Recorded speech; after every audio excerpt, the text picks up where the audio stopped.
You are about to opt in to Monerotopia, a show for the Monero community where all are welcome to join. From noob to maxi, no matter what bags you hold. Just sit back and relax to the sweet sounds of Monero's latest progress. Or if you're feeling inspired, join us on stage. Remember, the only thing that can stop Monero is a false belief that it can be stopped. And if you want to win the revolution faster, we recommend you remove your XMR from all custodial exchanges immediately.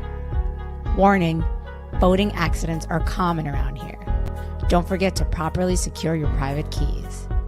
Monerotopia starts now. What is that?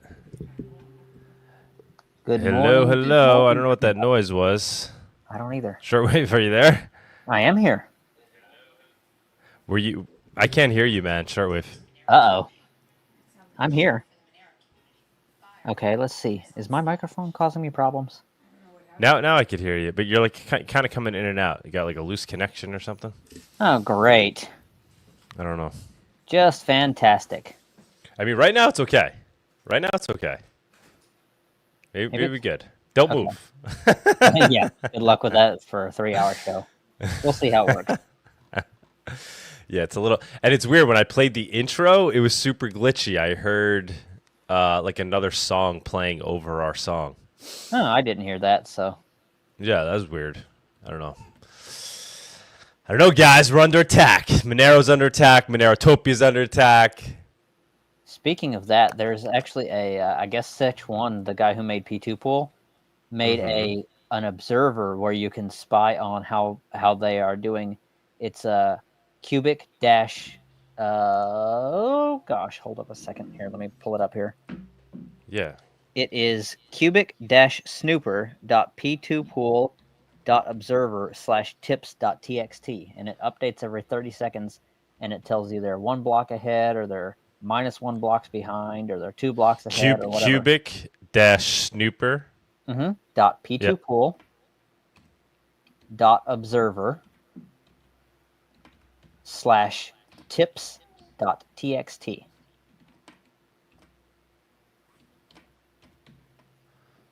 .txt.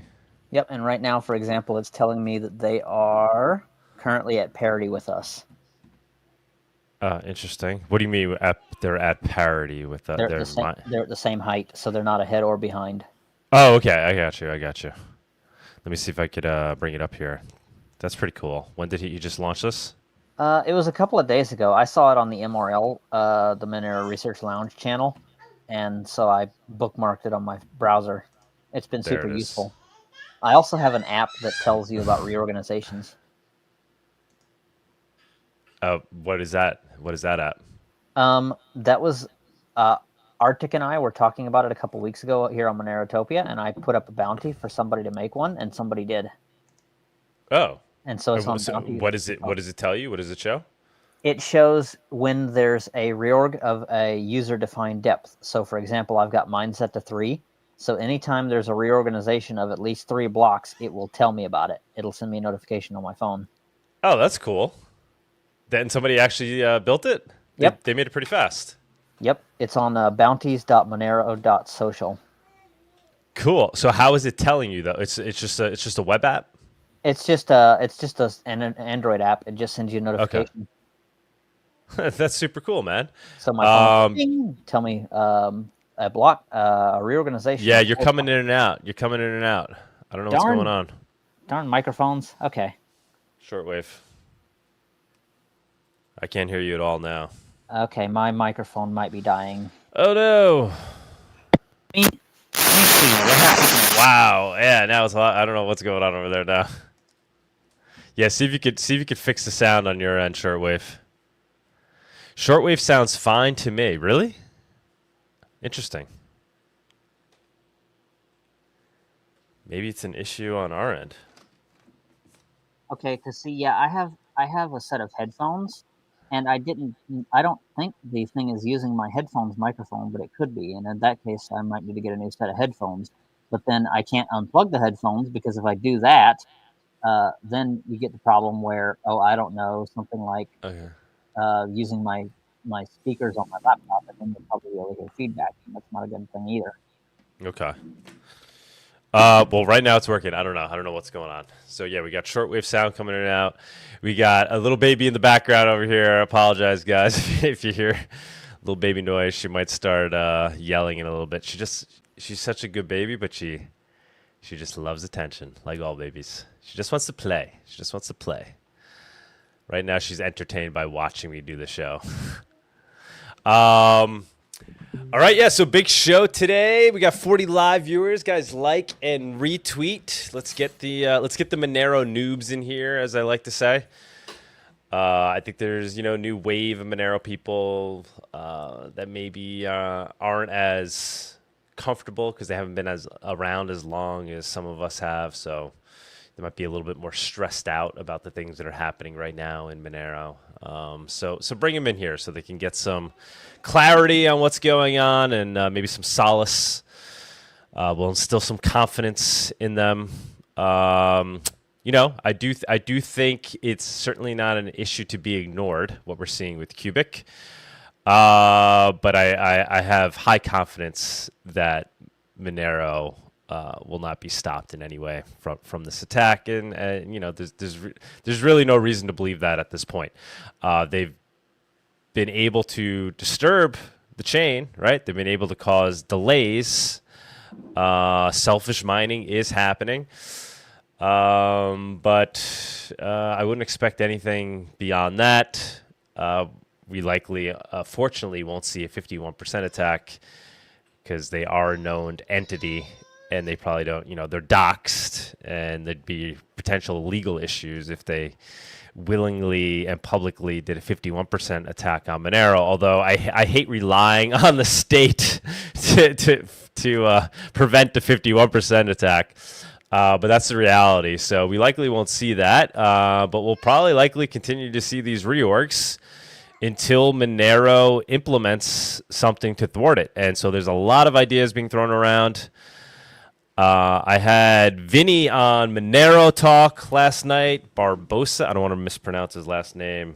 Barbosa, I believe his last name is. He was on Monero Talk. He was giving his perspective on the Cubic attack and some of the ideas being thrown around to thwart it.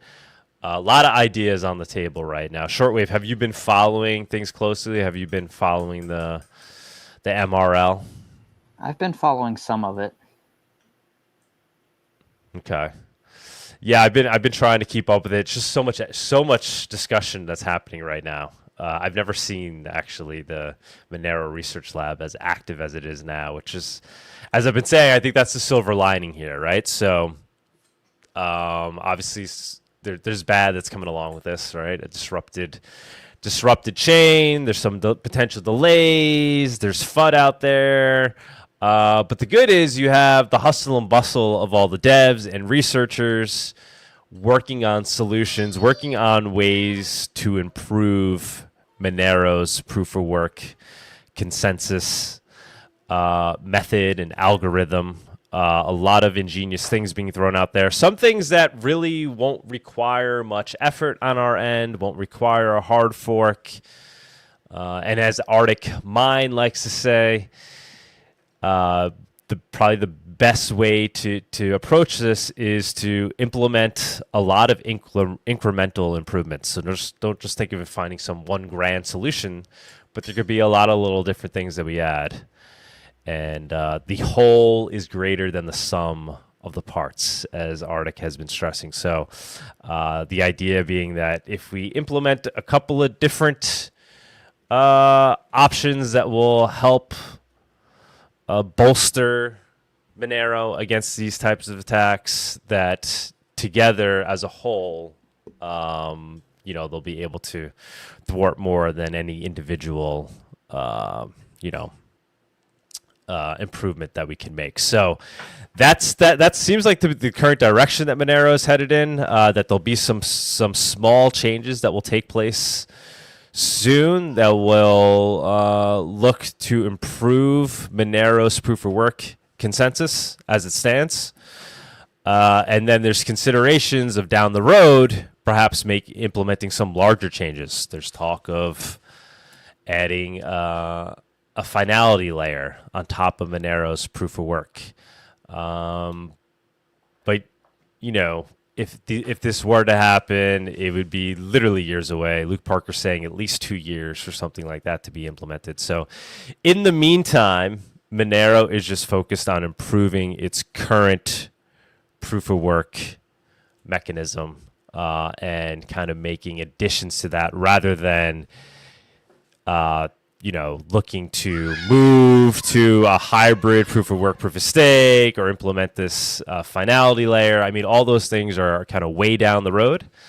And right now the focus is on making these incremental improvements to the current system that we have. So that's the current overview of what's going on. We don't have a special guest lined up for today. I had Vinny on last night. If there's somebody that wants to come on, I know there's a lot of heated opinions out there. There's a lot of people that are amped up about what's going on, especially because of the talk of potentially adding a proof of stake element to Monero. Once again, even if that were to ever be done, that's a way down the road thing. That's at least 2 years out for any version of that to potentially be added to Monero. But people are already spazzing out about it. They don't even want to have the conversation. So there's kind of some proof of work maximalism that has taken root in Monero. Me personally, I've stated my take many times. I'm open to researching other ideas beyond proof of work as we traditionally know it. I'm very open to seeing what comes of that research and if there's anything that would make sense to implement. But obviously, I see all the plus sides of proof of work and why it's hailed as being necessary. I'm not a proof of work maxi, but I see the arguments. I haven't been fully convinced that proof of work is vital to what a project like Monero needs to be. I don't think it's kind of a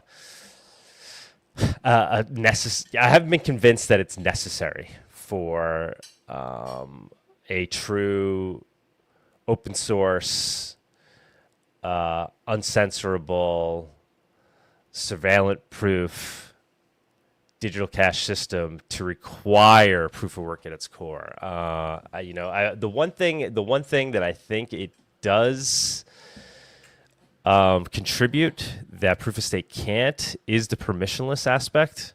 There's another thing too. At least in a fully proof of stake system, you have to trust, if you're starting a node from scratch, you have to trust that the core team or whoever is running the seed nodes of the network are legitimate. Otherwise, you could get a bad chain. That's one of the bigger things about proof of stake, that with proof of work, you can just say, okay, which chain has the higher weight, work weight, and you can know to trust that one. In proof of stake, there's trust in the core team. When you mean the core team, why is there there's trust in the validators if we're talking about this finality layer? Is that what you mean? I mean, when you synchronize a node from scratch, there's a set of nodes that you connect to, the seed nodes, and that are typically run by the core team. Okay. And in a proof of stake network, you have to trust that those nodes are honest, because if they are not, you will get the wrong chain. So if Ethereum was to ever halt, for example, and then have to come back online, everybody in Ethereum would have to trust that the Ethereum core team, I can't remember, whoever, is honest, because if they are not, they could get they could do the wrong chains and reorganize and double spend and all kinds of stuff. It's bad. You're coming in and out again for me, Shortwave. But I hear you on that. That's interesting. I haven't heard that criticism. I mean, the larger criticisms I've heard of proof of stake essentially is that fundamentally it's not as egalitarian as proof of work and as accessible and permissionless, and that if a bad actor were to put the resources in towards obtaining enough stake to control the network that there's really no coming back from it. As opposed to with proof of work, it's kind of a constant battle. With proof of stake, it's just obtain enough coins. Now you can control the network, and you'll just continue to gain more control and more momentum thereafter. As with proof of work, there's kind of more of this constant battle. Yes, you can put in the resources, obtain control, but then you have to maintain that control and continue to fight for it. That's kind of like the largest criticisms I'm hearing. I'm sure there's other things as well. But there's definitely plus sides too. There's definitely a lot of bonuses, especially what we're seeing with our current system, right? I don't think anybody can say things are perfect right now. I think there's those that kind of have their head in the sand and be like, no, everything's working as intended. Look, the hash rate's going up, but it's causing disruptions. It's not perfect, and there's this fear that there could be a 51% attack if essentially they wanted to do it, right? We're seeing some very deep reorgs. Another Anon tipped $2.60. Thank you very much. Which is, I guess, basically 0.01 Monero. When you say that Cubic are doing selfish mining, what exactly do you mean? What kind of selfish mining are they doing, and are they really gaining anything? How's my sound now, Doug? I can hear you now. So, Shortwave, I don't know if you want to take a stab at explaining just what selfish mining is.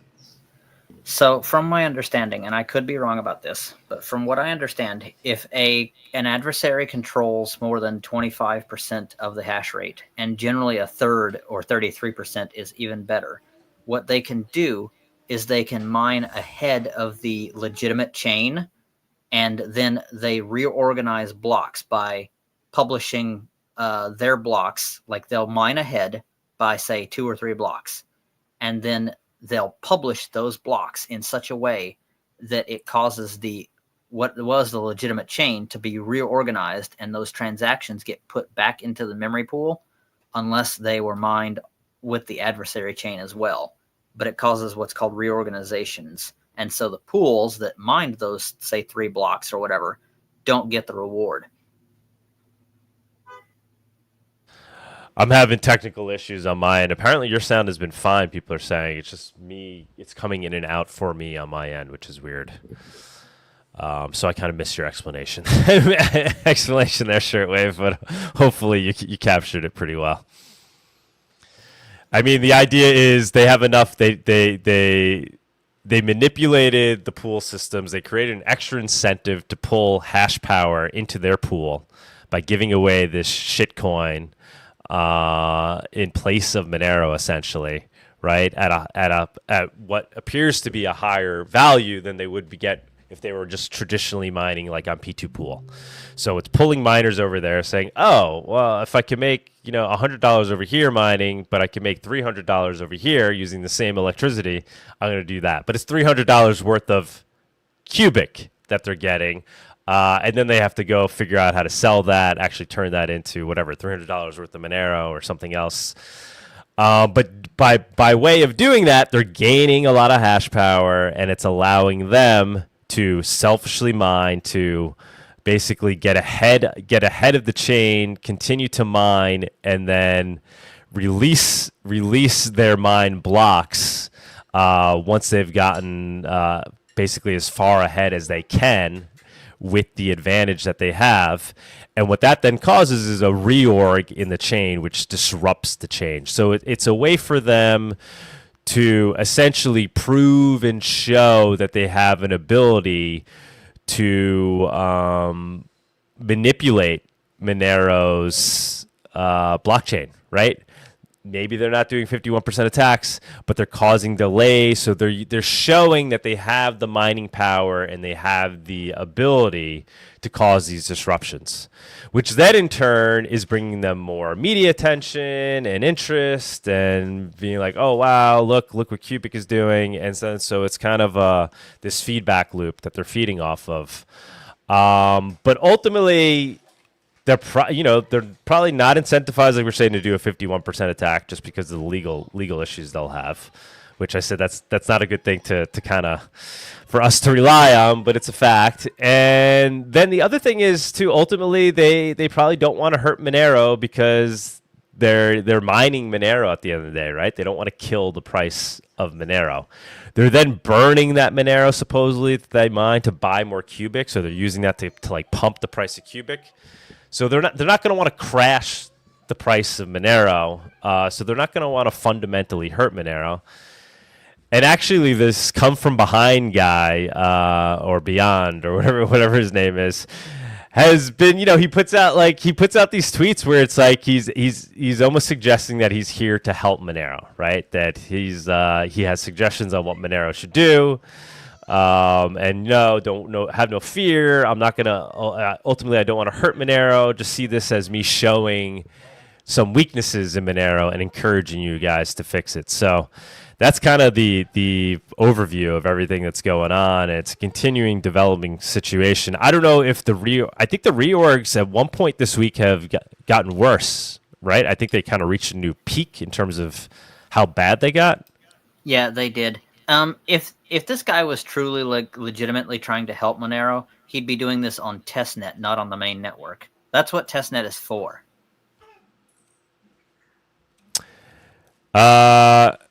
Yeah, I mean, obviously he's not, completely looking out for Monero's best interest just because of the way he went about this. But it's certainly a way to get everybody hustling and working on it, right? We saw the same thing with the Mordinals, right? That got people off their ass too at that moment, trying to figure out, oh wait, do we want this? We need to respond. So there's an argument to be made that, I don't know, if there's some actor that wants to,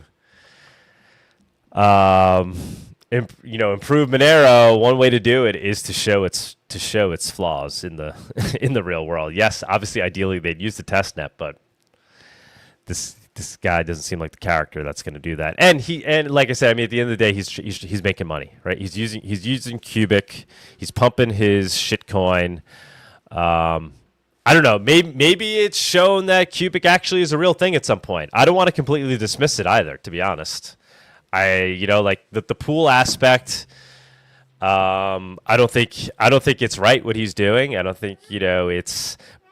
But the fact is, free market. People are going to do whatever they're going to do. They're going to take advantages of the weaknesses that may be in cryptos, right? If it means that they can make more money, right? So we can sit here and be mad at him, but he's if people find something they can exploit, they're going to exploit it, right? And then it's up to us to fix it.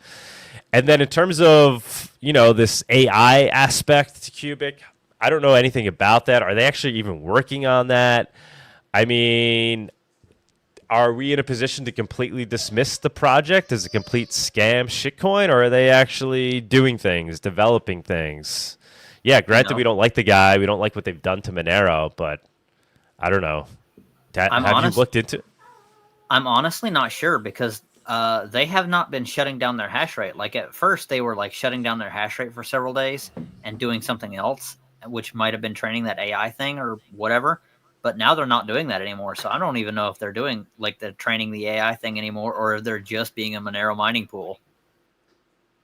Mm-hmm. Yeah, I don't know. I don't know if the AI part is being worked on, or like you said, it's just a Monero. It's just a Monero mining pool with the shitcoin attached to it. I don't know. Privacy OG tipped 25 cents. Why can't we create a decentralized monitoring system where nodes detect and alert the network to potential selfish mining activity in real time? This could trigger coordinated responses, e.g. temporary pool blacklisting without requiring protocol changes. Well, that is one of the things being proposed, right? We have the Fluffy Ponies proposal.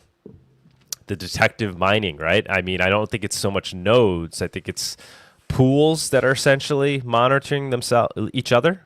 I don't know if shortwave. Yeah.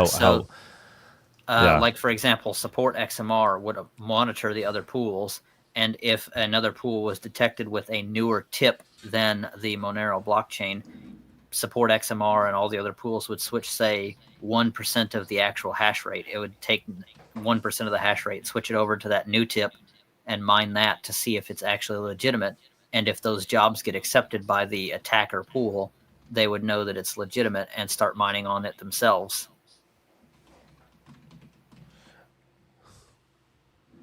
Awesome. Great explanation. I am posting xmrchat.com/Monero Guys, please send your Monero-based super chats there. We already have people doing that, obviously, but we always greatly appreciate them. You don't have to send a lot. Although yesterday somebody sent one full Monero during yesterday's Monero Talk episode. Greatly appreciate that. But was it one full Monero? Because I thought you said it was like $214, which is not. No, it was like $260. It was like $260 something at the time. Yeah. Gotcha. Okay. Then yeah, cool. Very, very kind of them. But yeah, and you guys can send. You can send 10 cents, 5 cents, just a way to use Monero. Hopefully, all those transactions will go through. Right, no delays. What is Cubic doing right now? Is there a ramp up right now? I guess you said before. Right now, they're not ahead at all, right? They're switching. Like they're kind of either ahead or right at parity with us. Like for right now, they are at parity, so they're right with us. Okay. Yeah, we'll get to it in the news, but like I said, some of the things come from beyond have been saying recently. It sounds like he's trying to push Monero towards proof of stake. He's trying to get Monero to consider adding proof of stake, saying any changes to the proof of work just won't work, won't thwart the attack. Pretty sure that's what he's been saying of recent. I don't know if you picked up on that, Shortwave. Yeah, I haven't been paying any attention to him. As I said, I'm not against the proof of stake discussion. Absolutely, it should be had, and absolutely, it should be researched. But as I said, in my opinion, do everything possible to make the proof of work. And if it's determined that it just will not function and continue to function properly, then we can have the proof of stake discussion and really consider the idea. But I think we should do everything possible to make proof of work actually function properly first. I agree.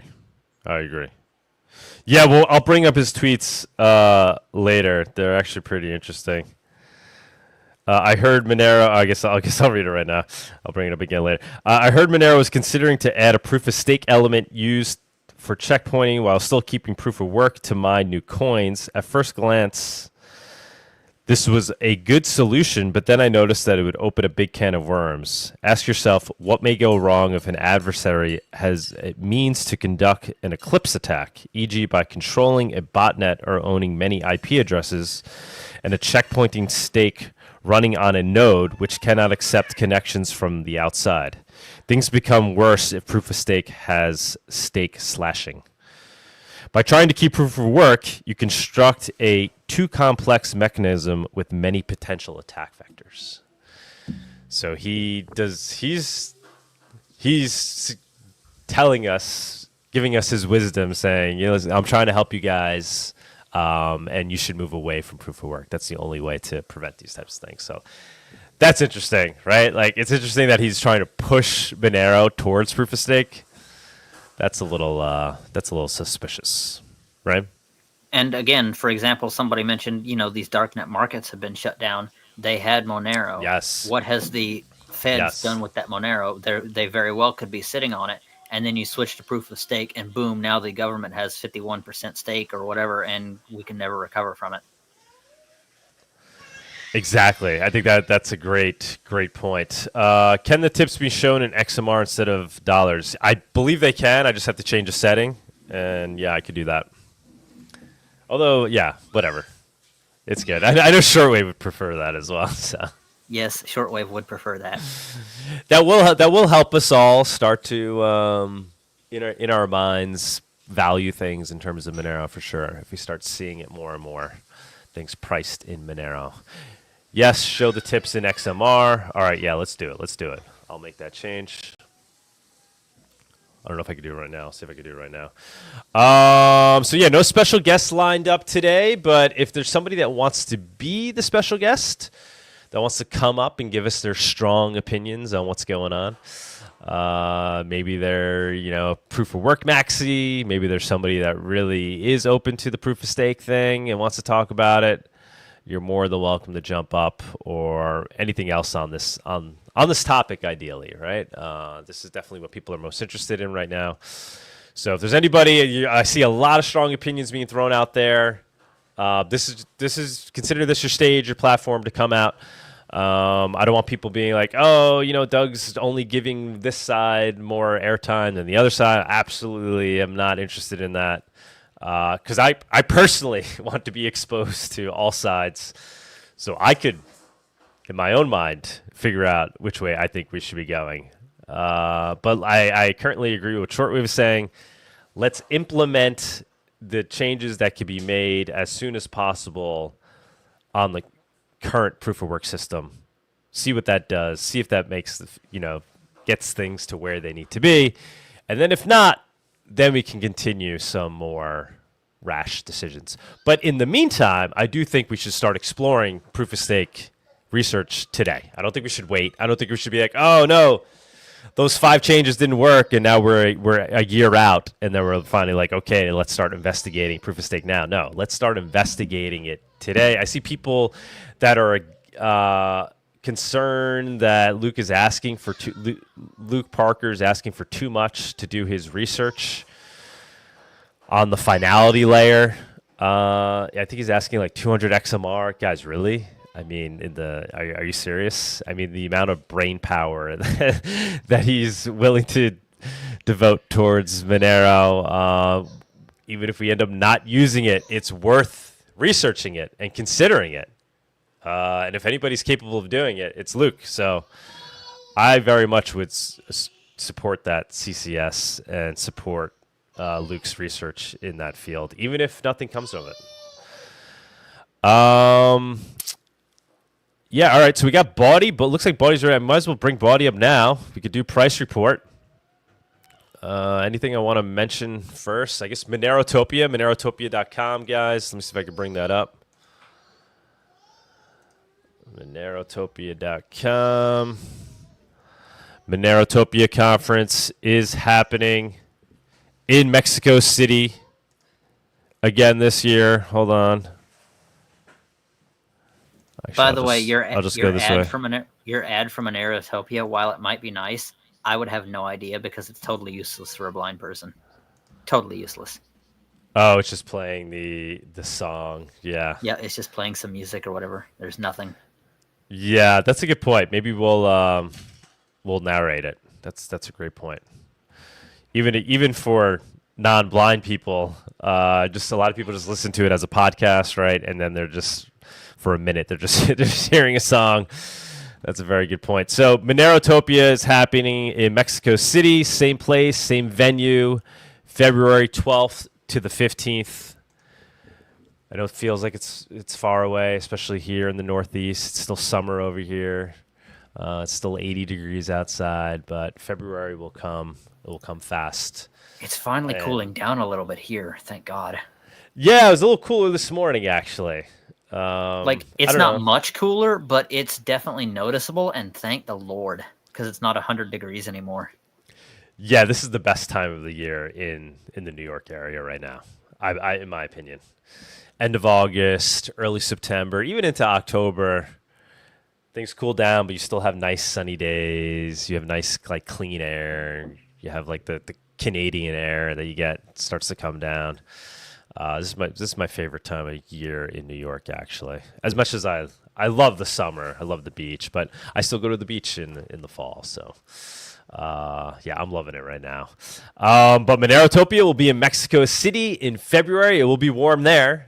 I think it's kind of a little bit. The weather should actually be ideally a little bit better than even when we did it in November.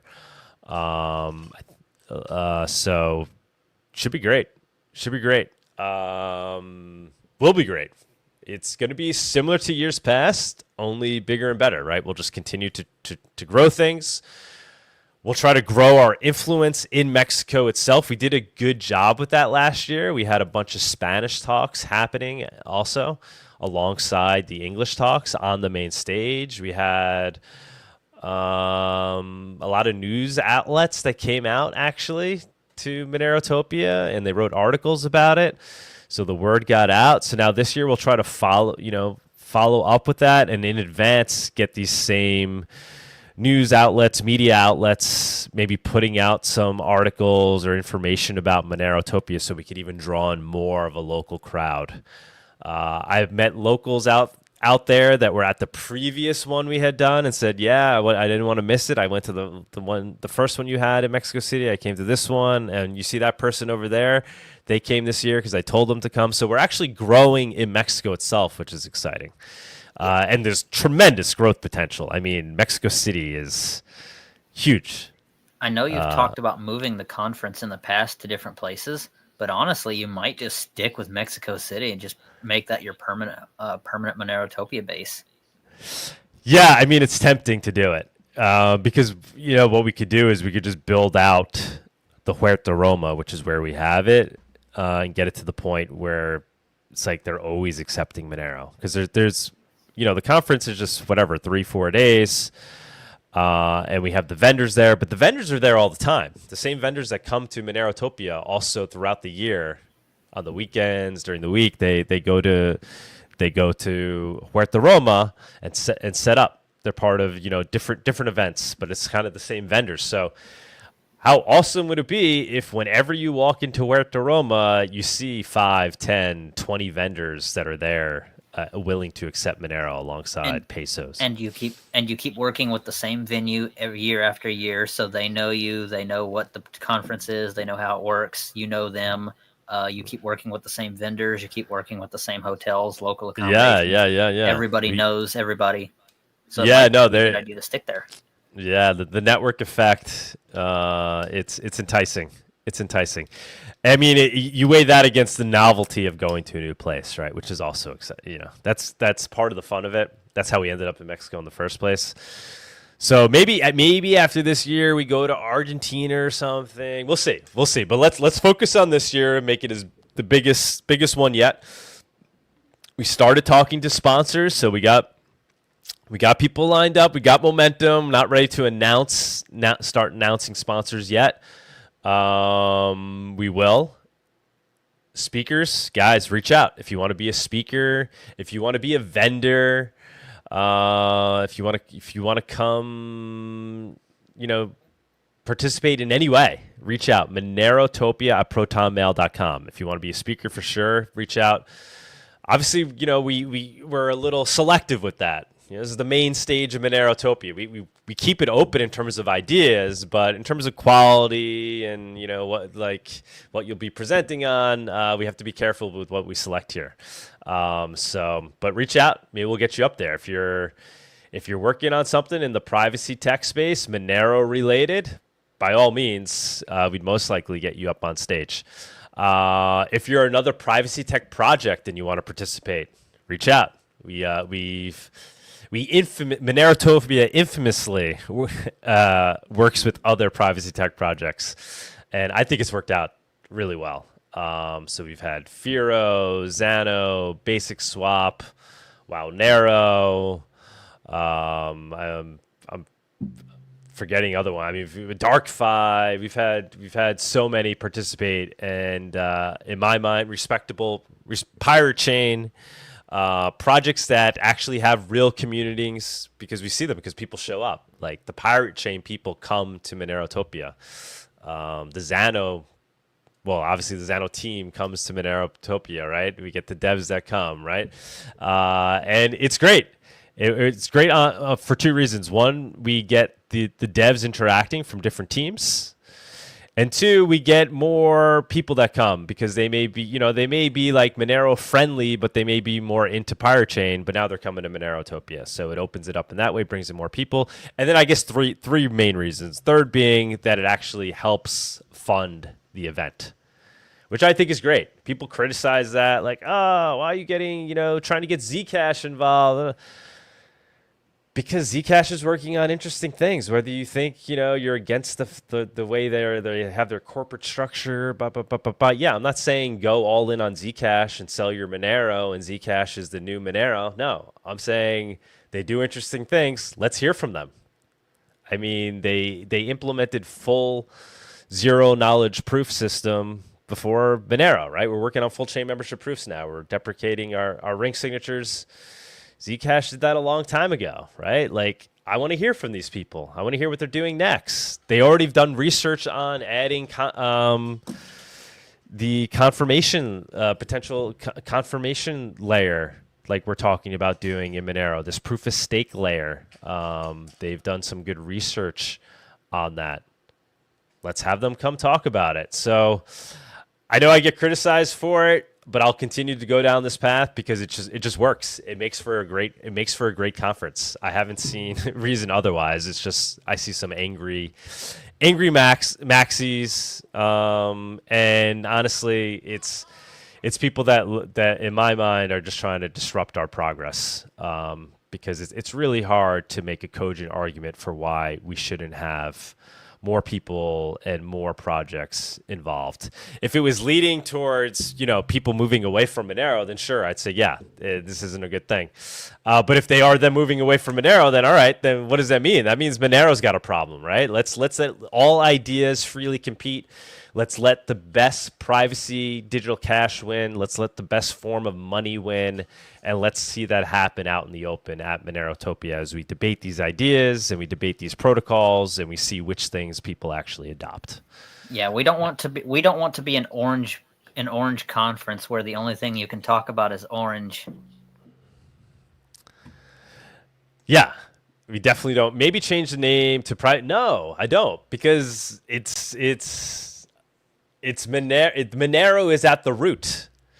Monero is and always will be at the root, unless something changes, guys. Unless Monero is dethroned, then it's game over, right? But I'm not planning on that. I don't see that being the case. I think Monero is seriously stronger than ever in terms of its network effect. Yes, there's technical flaws that are being exposed, but Monero is responding, and it's evolving. So. Monerotopia it is. This is a Monero conference after all. We have the Monero devs come. Everybody in the marketplace is accepting Monero. I, in many ways, am a Monero maxi. Yeah, it's all about Monero. I don't think it would make sense to call it Privacytopia. It's a Monero conference that's open to hearing from other projects. I have yet to hear somebody give me like a good reason argument as to why we should have a Monero conference that shouldn't be open to hearing from other projects. Like what's the argument there? Because they don't want to like pump what they would consider a shitcoin. All right, now we're back to the problems that Bitcoin had. That led to them basically stagnating, not adding privacy tech, was all because of this maximalism. So I've yet to hear a good argument as to why Monerotopia should be purely Monero only. Honestly, it would be quite boring. It would be quite boring if we weren't debating and talking about other ideas and things beyond what Monero is doing.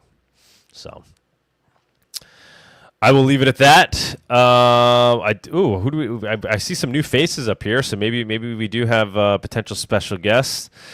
Let me get Bawdy up. We'll run the price report, and then we'll do our special guest segment. Here we go. Where is the price report? Bam.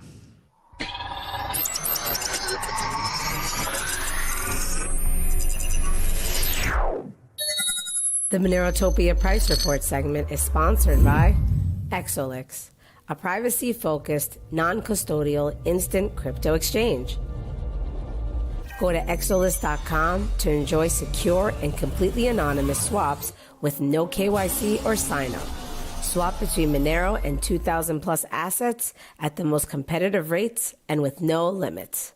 Exolix.com, your fast and secure way to privacy. Monero's a stable coin. Turn off your computers. Go touch some grass. Price report over.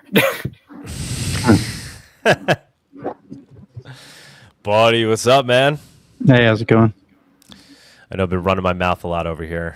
I'm sure you have a lot of things that you'd want to say with regards to things that are going on with Cubic. I mean, you basically said it all already. Yeah, honestly, I don't have that too much to say about it. It's just maybe just a few things, but I mean, it seems like you covered most of it. Yeah, if there's anything if you want to throw out there, otherwise, you can take it away with Price. Yeah, I guess I would say, I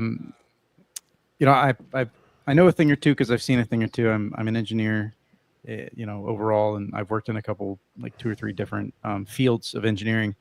And one of the things that you're doing that you should do with design is pursue multiple paths simultaneously, even the ones that you think might not work out, even the ones that you think have a low probability of working out. Obviously, you have to spend your resources wisely and not pursue, totally useless paths. But in general, companies and organizations that pursue multiple paths simultaneously, they often complement each other, or you often find things that you didn't expect to find while you're doing research for a potential solution. And it gives you a really solid basis for comparing multiple ideas against each other. So the people that are that are out there saying, don't do research, it's like, well, listen, if you don't think it's valuable, then I understand that. And if you don't want to pursue this path, then I totally enjoy technical criticism, but just don't fund it, right? Like, if other people want to fund it, well, hey, we're a community, right? You vote with your Monero. So if you want to if people want to fund Luke, then, obviously let him post his CCS, and if people want to fund him, then great. Maybe there's something valuable there. So the thing that he's gonna come up with will be different than what Ethereum or other coins have, right? There's a lot of information out there. There's a lot to study, and so I'm all about encouraging that study. This is not going to lead to proof of stake replacing proof of work anytime soon, like at least not for a year and a half. There's other proposals out there. I'm pretty convinced right now that publisher parish is probably the top. It is, from an information theory perspective, it is the top solution in terms of like what is likely to actually augment proof of work in a way that can be clearly stated to be better than pure Nakamoto consensus. I know that a lot of Bitcoiners have spent a lot of time over the years trying to say that Nakamoto consensus is the best we can do, and after that, it's just trade-offs. It's only trade-offs. Like, no. If there's an informational unit, so in proof of work, the informational unit is a hash-linked block, right? And right now, we discard orphans. We don't use that bit of information in any way to aid consensus decisions. So there's a really, really high probability that unit of information, that bit of information, can be included into consensus in some way that helps this problem. So there's still study to do. I'm getting pretty close to being done with this Monero simulation.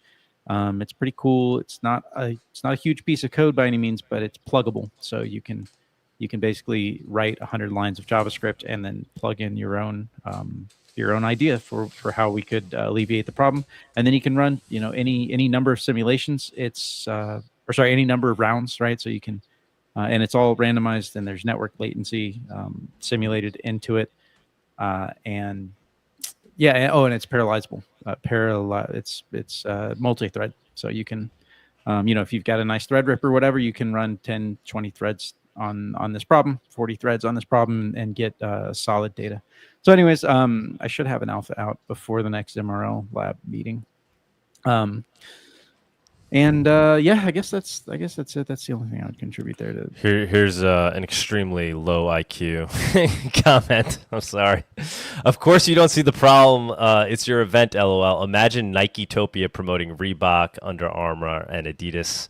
Wouldn't make sense. Yeah, that's not analogous at all. I mean, we're talking about open source software that's being built among developers that are using ideas from each other. I mean, I don't think it would really make sense to have Nike debating Reebok on the different technology. I mean, actually, that would be kind of cool, actually. But even more so with what actually, what Monero is, what Bitcoin is. These are open source technologies that are learning from each other. There's people developing different things in different sectors. Like, let me bring this up real quick because I was just like Googling to look at. I mean, this is Zcash research, a trailing finality layer for Zcash.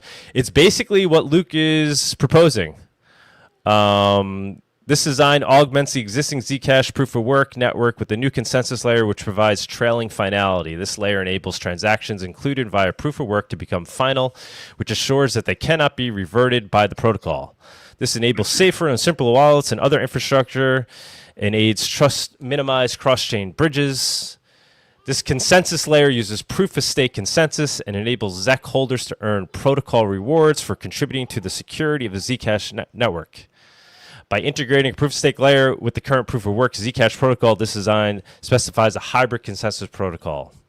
Why would we not want to, learn from these guys? I don't know. But I mean, what's your overall take on that? Like, I continue to get flack. I think you got it. Right? I mean, am I missing something here? You covered it like multiple times, actually. Okay. Should Monerotopia be Monero only? I mean, what's your take on that? I mean, I don't think we're not promoting anyone. We're just asking them to come talk about technology and ideas. Yeah. I mean, as long as we don't turn it into some kind of shill fest, right? It's like it's got to be worthy of conversation in the Monero realm. In a pure ideological sense, I can understand why people would say don't accept sponsorships. If that's the case, then I guess you have to raise probably the ticket prices or whatever. There's a difference between like shilling something and then saying, hey, someone gave us a bunch of money to put an advertisement, and we need a way to have money to do a conference. So like there's a huge difference between spending 50% of your time promoting a bunch of other projects and saying, well, this is pretty good and I like this and maybe you should buy that and I'm buying it. And like there's a difference between that and saying, hey, these guys give us money, we appreciate the money they give us so that we can promote Monero. And like to spend 5 minutes, as like a side note, or 1% of your time as a side note, because someone's helping you to produce something as opposed to actually like truly. A lot of these guys, I won't name any names, but a lot of these guys, they promote a whole bunch of stuff, and they've got tens of thousands of followers, and they're not like they like. And then when they do talk about Monero, it tends to be like some kind of concern trolling. I see it everywhere. And then they have like 10,000, 20,000 followers, and then their posts get like how many likes? Like their actual engagement is super low. So you're like, okay, you bought your engagement there, and you're just shilling a bunch of other projects, and you say you like Monero, but at half the time you're concern trolling about it, and everything else you're just like unabashedly positive on it. So anyways, Doug's not like that, so just chill out. Yeah, I mean, you don't get more Monero Maxi than me in terms of how I live my life, what I do. But all that being said, I'm open to exploring these other projects, and it helps fund the project. It helps grow Monero. It all works. And like Bawdy said, I've said it enough. I don't want to keep repeating myself, but it's just annoying. Like it's called Monerotopia. What are you missing, LOL? You're piggybacking the name. I mean, I created the name. I guess you're saying I'm piggybacking Monero. Yeah. Yes. I promote Monero more than anybody, man. I promote Monero more than I think it's fair to say. I promote Monero more than anyone, right? Like, there's other people out there that might have larger accounts than me now, but I've been doing it for a long time. Every week, week in, week out. Yeah, maybe there's people that could do better, but nobody can say I'm not here for Monero 100%. So I think I'm allowed to call my show Monerotopia. I think I'm allowed to do that. Thank you, Plunkapalooza, for your very highly valuable and unique input. Yeah. What do you think, Bawdy? What do you think of some of the drama we're seeing out there right now? Is it people that really are just like passionate about proof of work and their proof of work maxis, or is there potentially something else going on there where it's people that are just trying to disrupt progress? It's a mix of everything. There's a lot of people that we know are real people and are extremely hardcore about anti-proof of stake, and they're just like, they say they're going to leave, right? They're like, fuck this, I'm out if you guys go proof of stake. And it's like, it's unfortunate that people have that's retarded. Yeah. But there's also, I mean, like the dead internet theory, like there's just bots everywhere. There's fake engagement. There's people trying to get. There's real people out there trying to get fake engagement by buying their engagement. It's everything. There's Fed boys. It's Fed bots, right? It's not even Fed boys anymore. It's just Fed boys managing their Fed bot farms, and that's what we're looking at. And so they're going to try and, in some ways, like there has to be like a core team of Monero people has to say, listen, we don't give a fuck what like this noisy environment says. We're going to do what's best for Monero, and just accept that if people are going to fork off and leave, then okay, that's what they're going to do. But right, and then the best chain will win, right? If people want to fork off and hang out on old Monero original, have fun, right? The thing is, they won't have any devs. Like Exactly. there's the core team of people that are in Monero Research Lab, the core developers from Monero. They're going to come to a consensus, and whatever that consensus is going to be the thing that we should do, and more likely than not, will be the thing that we will do. And if some idiots want to fork off, then they can, or if some Fed bot assisted idiots want to try and create something, but they won't have anything. That's the thing. They won't have anything because they won't have any developers. They'll just have a bland, milk toast fork of Monero that does nothing, that brings nothing unique to the table, and it'll die. It's just that simple. I mean, look at Arctic Mine, right? He's very pro proof of work. He's perhaps a proof of work maxi to some degree. He's the one that's always talking about it, but he's open. He's open to these ideas. He's not shutting it down. You don't see Arctic saying, "I'm leaving Monero if we decide to add this finality layer." Absolutely, he's saying he's saying the opposite. He's saying, "Luke, yeah, let's fund this. Let's have Luke research it." So those are the people that you need to pay attention to. I think the people that are like, "I'm out," if it turns, they seem sus to me. Anybody that's taking that line, that seems suspicious to me. Like you're just trying to shut down conversation around discussions of these ideas. Like you don't even want it being talked about. That's suspicious to me. One thing that actually really needs to be pointed out for people. Sorry, I'm writing this down so I can post about it later. With RandomX. Okay. Yeah. Okay. So if you really want to understand the way that technical disagreement should unfold and should happen, Ricardo Spagni, aka Fluffy Pony, was opposed to RandomX when it was being developed, like 2018, and there was a significant portion of the Monero community that was opposed to RandomX because they thought that theoretically you can't stop ASICs. The guys that understand CPUs a little bit better knew that maybe that wasn't the case, right? And so we said, okay, listen, here's what we're going to do. Develop it, test it, looks good. Here's a backup plan. And so Fluffy Pony said, okay, I understand I'm in the minority. Most of Monero wants to at least try this. My only thing is let's have a backup plan in case it goes south, for what else we will do instead. And so he conceded he conceded the technical point and said, okay, let's respect what the community wants in general. Let's try it. Maybe it'll work. And to his credit, years later, he came back and said, seems to be working. And so that's what a real, like, honest technical mind does. They say, I disagree. My only thing that I want to see is a backup plan, but let's try it. Why not? Let's give it a try. It looks like it maybe could work. And so that's although they might be saying now, I told you so, RandomX doesn't work. But no, they're wrong. They're fucking wrong. This is not a RandomX problem that we're saying. I know. It's a pool problem. Right on, yeah. Yeah, I mean, this is a problem that will happen. Yeah. That could happen to Bitcoin. It could happen to any coin. Like this is a proof of work problem. This is a Nakamoto. Yes. This is a pure Nakamoto consensus problem. 100%. I think it's important to make that clear. Yeah, because there are people being like, oh, rest in peace, RandomX. No. This is not a random.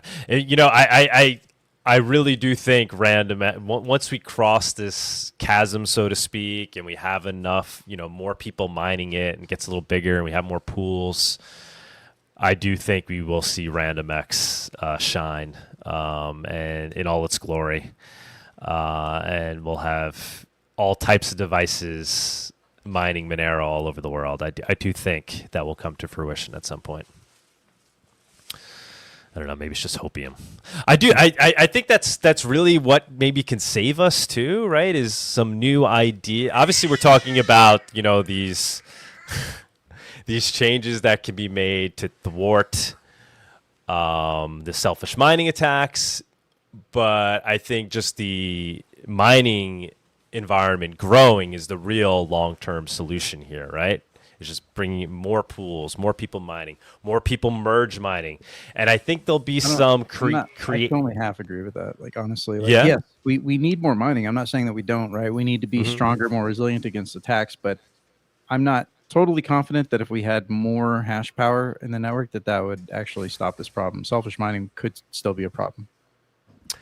Right. Well, I guess what I'm trying to get to is I think there could be some new things that get created, right? Kind of like non-evil versions of Cubic, or new ideas that pull in more miners, get people running their CPUs because there's some like additional benefit there, right? Where everybody's like, I don't know what the idea is because it doesn't exist yet, but I'm saying I think I'm hoping there'll be some non-evil inventions versions that come out. Non-evil versions of non-evil versions already exist. They're called Tari, and one will exist, and it's called DarkFi. There you go.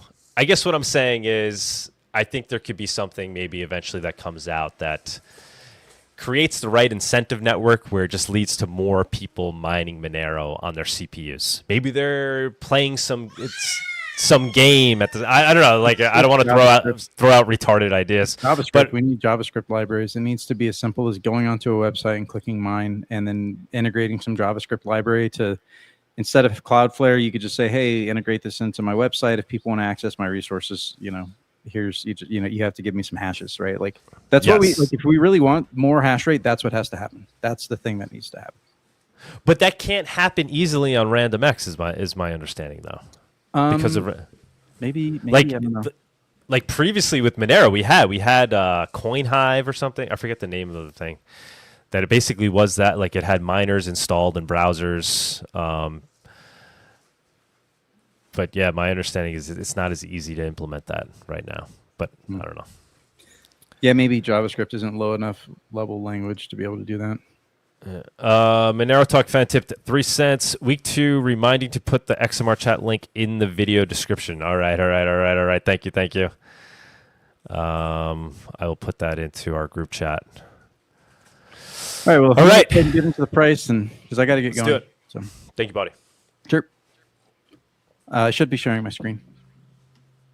Oh, there you go. All right. And as always, keep your comments coming, guys. Even if I disagree, it's fine. I'll just tell you why I disagree. Although I might make fun of you. JavaScript is slow for mining.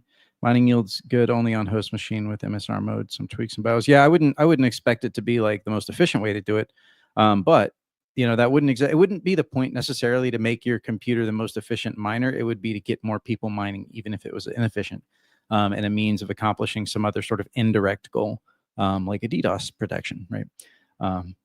Like right now, how many people in Monero, if you said, "Hey, go to this website and click start mining," would just go start mining to help protect the network? It would probably be quite a lot, right? Or if there was an Android app, that you could just like install this app. Now you're mining. And the Tor proof of work has worked fantastically.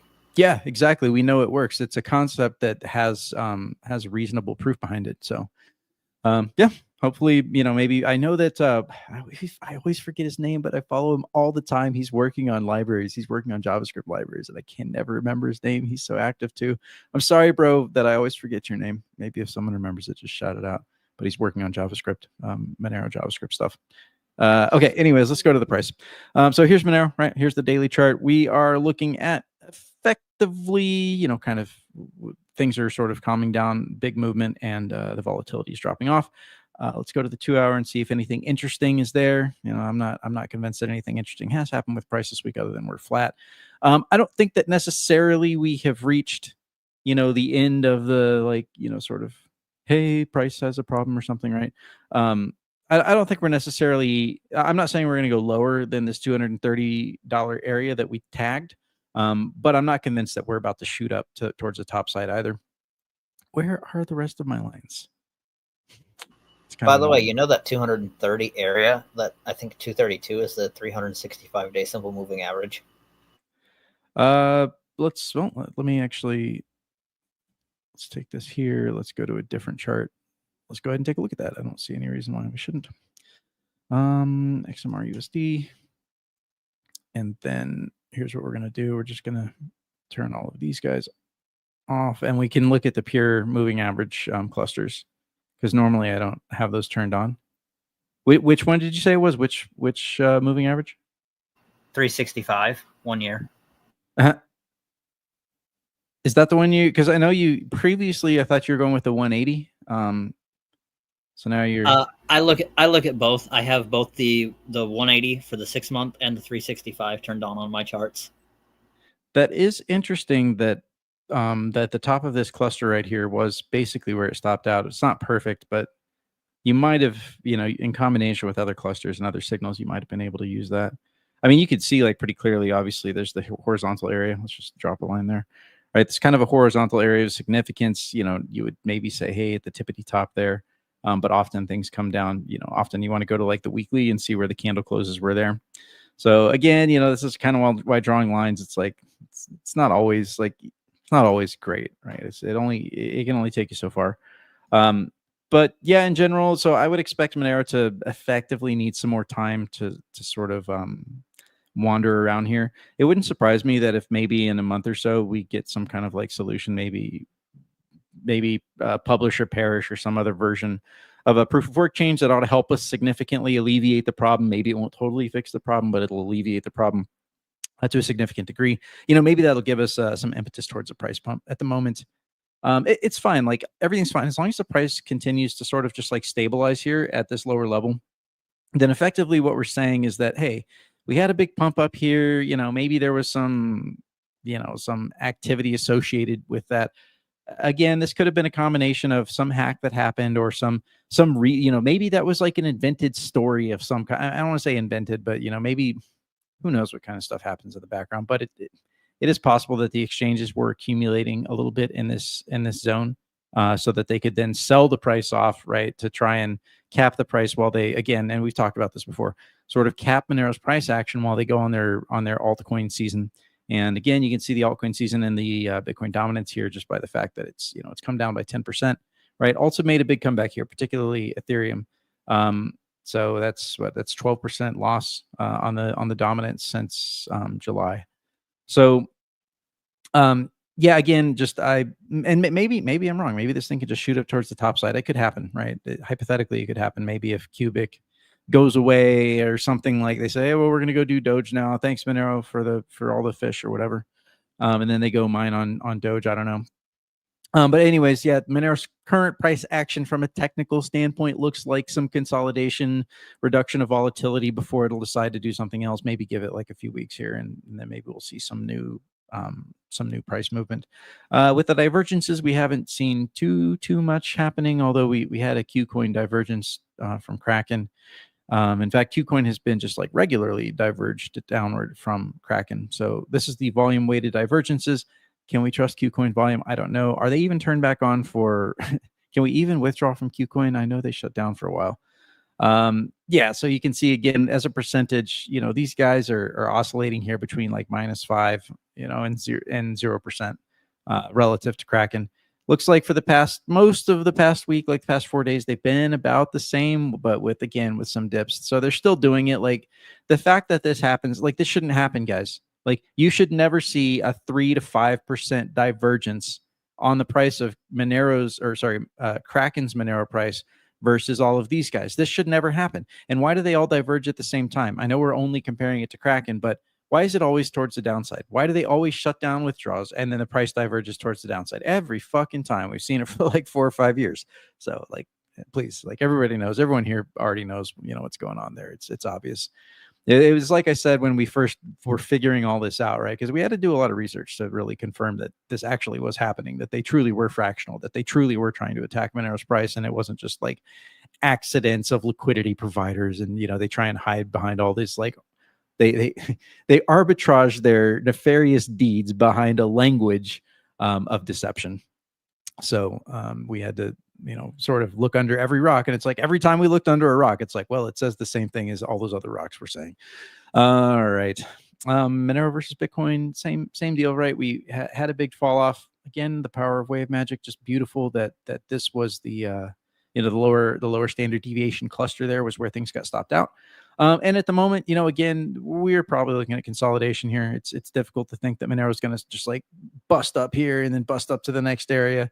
I mean, maybe, right? Maybe someone hacks 3 billion Bitcoin and then, trades it all into Monero, right? Who knows, right? Markets can do whatever they want. But from a technical standpoint, you're looking at this range right here. This is our range, and that's probably going to be the case for a few months versus Bitcoin, at least, right? We're looking at months into the future, staying in this range. So hypothetically, if you like to trade Monero versus Bitcoin and you want to be a liquidity provider on ReToSwap, you can get on there and then just trade this range, right?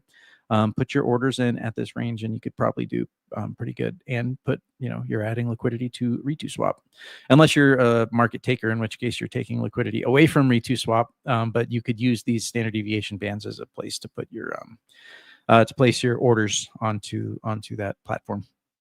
Okay, so that's Monero. Let's take a look at the rest of crypto. Like we said, it's altcoin season. The past week hasn't seen too much. Let's go back 7 days and make sure, see where we came back from last Saturday, or was it Sunday?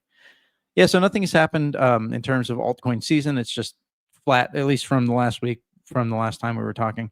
The dominance has been flat. In fact, all of crypto has been flat. Nothing like really interesting has happened. In fact, crypto has not just been flat; it has also been down for the past week. It has been going down a little bit. So, not great price action. I'm not gonna lie, guys. Like, we're in a bull market again, diminishing returns, etc. It's not only diminishing returns on the years long time frame; it's diminishing returns over the bull market time frame here. We've talked about this before. Every new pump that we makes a new pump and then bleeds out, or I don't want to say bleeds out, but it consolidates, right? Consolidates for like many, many months. In fact, this one lasted for like a year, right? We had this in 2024. We had this big, massive pump up, and then it was literally almost a year, like 9 months of just, sideways down consolidation before the next breakout. And then the next breakout point, right, was not as wasn't as strong as the one which came before it. So we're already in diminishing returns in this bull market. Probably there will be some sort of capstone, like maybe it'll like pump one more time very bigly. It'll be like a way out of trend pump, and everyone's going to say it's here, finally it's happening, and then that'll probably be the top. You'll probably even see a concerted marketing campaign out there on Twitter and other places that are going to be like, hey, this is it, we finally, it's the real bull market, and that'll be at the top. So just watch that. Watch your own emotional state, watch the emotional state of social media. And once it gets exuberant, you know what to do. Smash the sell button. That's what you do.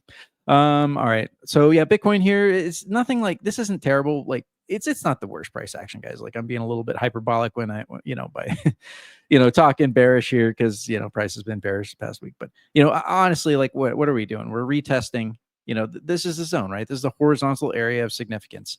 Obviously we'd prefer to better price action for a bull market for sustained continuation, etc. A better bull market would have us sitting here at these blue lines and continuing up, right? And price kind of doing this, consolidating this way. And maybe that's what'll happen, right? It's totally possible that this cluster right here, this is a more short-term cluster. This cluster could be a spot where things, sort of find or maybe it's this cluster, right? So it's another, there's another problem with some of these charts and having to say, oh, what's the real cluster, right? Which one of these clusters is the one that we should really use? So just know that like it's not over. Things could even fall further from here, and everything would still be fine. We're still above 100,000. So yeah, I don't know what Bitcoin's going to do this next week. This doesn't look like great price action, honestly. Like I don't know. I don't expect it to just reverse all of a sudden next week. It looks to me with this kind of the way this downside feels like it needs a little bit more at a minimum. It's going to need some consolidation time before it reverses towards the upside. So that's what I would expect here with Bitcoin. But you could say, hey, let me look for opportunities to get in, right? Let me look for opportunities to, I don't know, if you're the kind of person that likes to buy Bitcoin. And I guess we got a lot of you guys on the show. Not totally my bag to DCA into Bitcoin. I just, only when it looks like it's juicy relative, in terms of to the rest of the market, right? In terms of Bitcoin dominance. But if you're the kind that likes to buy Bitcoin, you could be looking for opportunities to get in here. Probably 100,000 is a nice round number to shoot for. If you get 100,000, make a big play into Bitcoin. All right. Ethereum, I guess, continues. Yeah, actually, Ethereum that's the weekly. Yeah, Ethereum looks like it had a little bit of versus Bitcoin.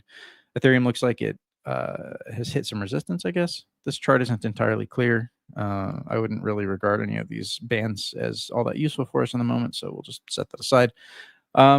But yeah, I mean, Ethereum, doing pretty good. Shitcoins overall, everything's down a little bit. You can see the Z-scores are sort of slowly falling off. This isn't so much that everything has fallen terribly as much as that it's kind of meandering down. The Z-scores will converge towards zero if price doesn't move at all, right? If every crypto price just stayed like the exact same day after day for the next year, Z-scores would end up converging towards zero. That's just how Z-scores work, because you're asking how many standard deviations away is the price currently from the moving average. That's a mouthful, but look up Z-scores on your own time if you're interested. Let's see. Total crypto caps. I guess I said it right. Total crypto cap still looks bullish. Yeah, this chart still looks bullish to me. I guess it could have another dip here, especially the way everything seems to be going. Maybe there's another dip in store before it goes towards the top side. There's plenty of room in this chart for more consolidation, at the this is total 3. Sorry, this is total 3, which means everything except for Bitcoin and Ethereum. Anyways, total 3 still does look good. This is $1 trillion wrapped up in things that are not Bitcoin and Ethereum. This chart still has plenty of room here where it could hypothetically continue consolidation like that before breaking towards the top side. And I assume that the total chart looks very similar to this. It does, in fact. Actually, the total chart looks even more bullish. That's interesting. So total looks more bullish than Bitcoin, and total looks more bullish than total 3, right? Like, so all of crypto together looks the most bullish, whereas like both Bitcoin, like it doesn't matter if you look at Bitcoin or altcoins or Bitcoin and Ethereum or altcoins that aren't Bitcoin and are not Ethereum, like none of those things look more bullish in terms of the chart than total itself. So I guess that means just have a little bit of everything. Obviously only Monero though. Only Monero. Never buy anything other than Monero. All right. Xano, I'll show you guys the Xano chart coming up here on some purple bands. Yeah, okay. All right. I just don't see the use case for Xano, but I think they like sponsor the show or something. So I don't want to say too many bad things. They have been gaining, right? Since this whole thing with Monero started, Xano has been going up. All right. All right, guys, listen up. Please listen up. We do need to talk about Pirate Chain. Please do not, if you are listening right now, do not go contact the developers of Pirate Chain or anybody else particular in Pirate Chain unless you have some explicit something that you know. Again, explicit something that you know. Do not go message them and tell them that they're pieces of shit for rug pulling Trade Ogre. Okay. Now, I do raise an eyebrow at what happened here, and I think that something is going on. Somebody who I don't know, someone is behind this pump. Right. This is not organic. I do not know what happened there. But I just don't believe this pump, and the timing is extremely suspicious. I am not making any accusation at any particular person that they did Trade Ogre or saying, hey, it was their fault or that they were associated, that they're pirate. Please do not go message the pirate guys and start talking shit about how they rug pulled on Trade Ogre. That is a mistake. And perhaps this is my fault for not being a little bit more explicit, in terms of what I said last week. I do think that this pump, something probably mildly let's just call it self-interested at the best, at the nicest, did happen. That does not mean I have no fucking idea who ran Trade Ogre. Supposedly they were associated to certain Mexico anarchists, right? Supposedly, but we don't know. And it could just be that they said, hey, actually, this is a good place, and maybe they were using it a lot, right? We have no idea who's responsible. At least I have no idea who's responsible for this pirate pump and for this like weird action that happens immediately as Monero's being attacked. I don't know. That doesn't mean any of the pirate bros out there are responsible for it. There's plenty of bros that genuinely, honestly are just like, I love Pirate Chain. That's totally fine. Like, so please don't go attack those guys and accuse them of things and accuse them of fraud. What I'm saying is that in a generic sense, this is too coincidental for me to think is just an accident. Someone is behind this pump. And I don't think it's for like, it could just be monetary selfish reasons, but I think there's very, very possibly something else behind it. Pirate Chain, by the way, is the chain that went on to bitcointalk.org and said, hey, here's here Iron Matey, here's a coin to come play with, right? Like, come play with our pirate testnet. It was a testnet. They said, we launched the testnet. Come play with our testnet. And then, like, I can't remember, it was like a week later or 2 weeks later, they had like instamined or rapid mined a shitload of coins and then converted the testnet into a mainnet. And it's like, are you fucking kidding me? Like, again, like, this is Dash tactics. And then they're like, well, the community doesn't want us to relaunch. Like, okay, whatever. Like, so yeah, I mean, they're like, just for all kinds of reasons, I don't like Pirate Chain in terms of like thinking it's a legitimately, like, it's not a legitimately good, like, candidate for digital freedom money. It looks to me like a cash grab more than anything. But again, I'm not accusing any particular person with Pirate of fraud. So please, guys, do not go message them. Jesus, that took a long time, but hopefully that's enough to impress upon people to not do that, because apparently that happened. Please, if that was you, please don't do that again. All right, Zcash kind of flat, nothing happening there. Darrow, there's like other stuff that happened with Darrow that was like the main guy was like did something bad. I don't know. All right, let's just move on. It's getting long in the tooth here. Okay, we're looking at the macro here. Let's start with gold, because gold is actually positive this week. One of the few things that actually was positive this week. So I said last week I actually wasn't convinced which direction this chart is going to go. We saw decreasing volatility. It looked kind of bullish, but it's like sitting there not breaking out, right? And now it still hasn't quite broken out, right? So let's drop a line here. But this movement towards the top side, this is actually quite good. If we see continuation here next week, this is almost certainly, right? If we see this next week, this is almost certainly going back to the purple line. So that would be a good thing. Yeah, so Roy says Pirate Chain was a pump and dump coin related to Berwick and the Dollar Vigilante guys. It could have just been that they got a big bag, right? Pirate launched and gave the Berwick guys a big bag. That happens, right? Influencers give their bags away new coins give their bags away to influencers in exchange, for promotion. And we're seeing it with one of our latest privacy coins. They're doing the same thing. They're giving bags of their stuff away, and it encourages people to promote them. And they get these price bumps. They're small market caps, so it's like, yeah, that can happen, and even with minimal amount of investment. All right, back to gold. Yeah, so gold, if we see gold break out to next week towards the top side, and especially if we see gold close above this like 3,445 level, then you can expect gold very likely has more bullish momentum in it. And I guess that makes sense. They're printing a shitload of money, and so gold, I mean, and everyone knows now. It's like, it's not even a question. Like, everybody just knows. Okay, Dixie's stable. Don't even really need to talk about this. We said, hey, Dixie's going to be stable here for the coming months, and that's what we want to see if we hope to see continued bull market action. Oil also stable. No, double clicked. Oil also stable, right? We want to see it above 61. Really, you want to see it above 70, but who knows if that's going to actually happen. But for now, oil is in a zone that's fine enough for us to continue hoping for more bullish action. Let's see, the reverse repos have made a little bump towards the upside again. We don't really care about reverse repos too much anymore. NASDAQ and S&P had they had an overall about a flat week. They had a little bit of pump towards the upside. S&P seems to be and this is kind of a general rule of thumb, S&P seems to be more consistently positive, but it doesn't go up as much, right? It's not quite as positive. One thing interesting to do is to look at the NASDAQ versus the S&P. The NASDAQ is the tech stocks, and the S&P is the more like established big boy, kind of corporations that have been around for 100 years. And the NASDAQ overall goes up more than the S&P just because tech stocks, is higher risk, higher reward, and obviously they get way more of the printed cash. So you'll notice that this chart, other than the bear market, right? So this is a weekly chart. So this was the bear market of 2022, but you'll notice that the NASDAQ, right, it came back up, and you should expect this to long-term, the NASDAQ is going to outperform the S&P. Although interesting, the S&P does seem to be a little bit more consistently positive. All right, anyways, that's for you stock bros out there in case anyone invests in stocks. Bonds are doing nothing that we care about. The yield curve continues to correct back to uninverted. We're solidly in the uninverted territory now, and it continues to correct towards the upside. I guess we're still waiting for this to signal any kind of like terrible news for us, right? Bonds are stable, right? That's all we need to know. Bonds are stable. If they ever start crashing massively, that's the moment to start getting a little bit concerned. Yeah, overall macro is stable. Bitcoin is, crypto is, it's already $4 trillion. So we got the diminishing returns going on, but the bull market's almost certainly not over.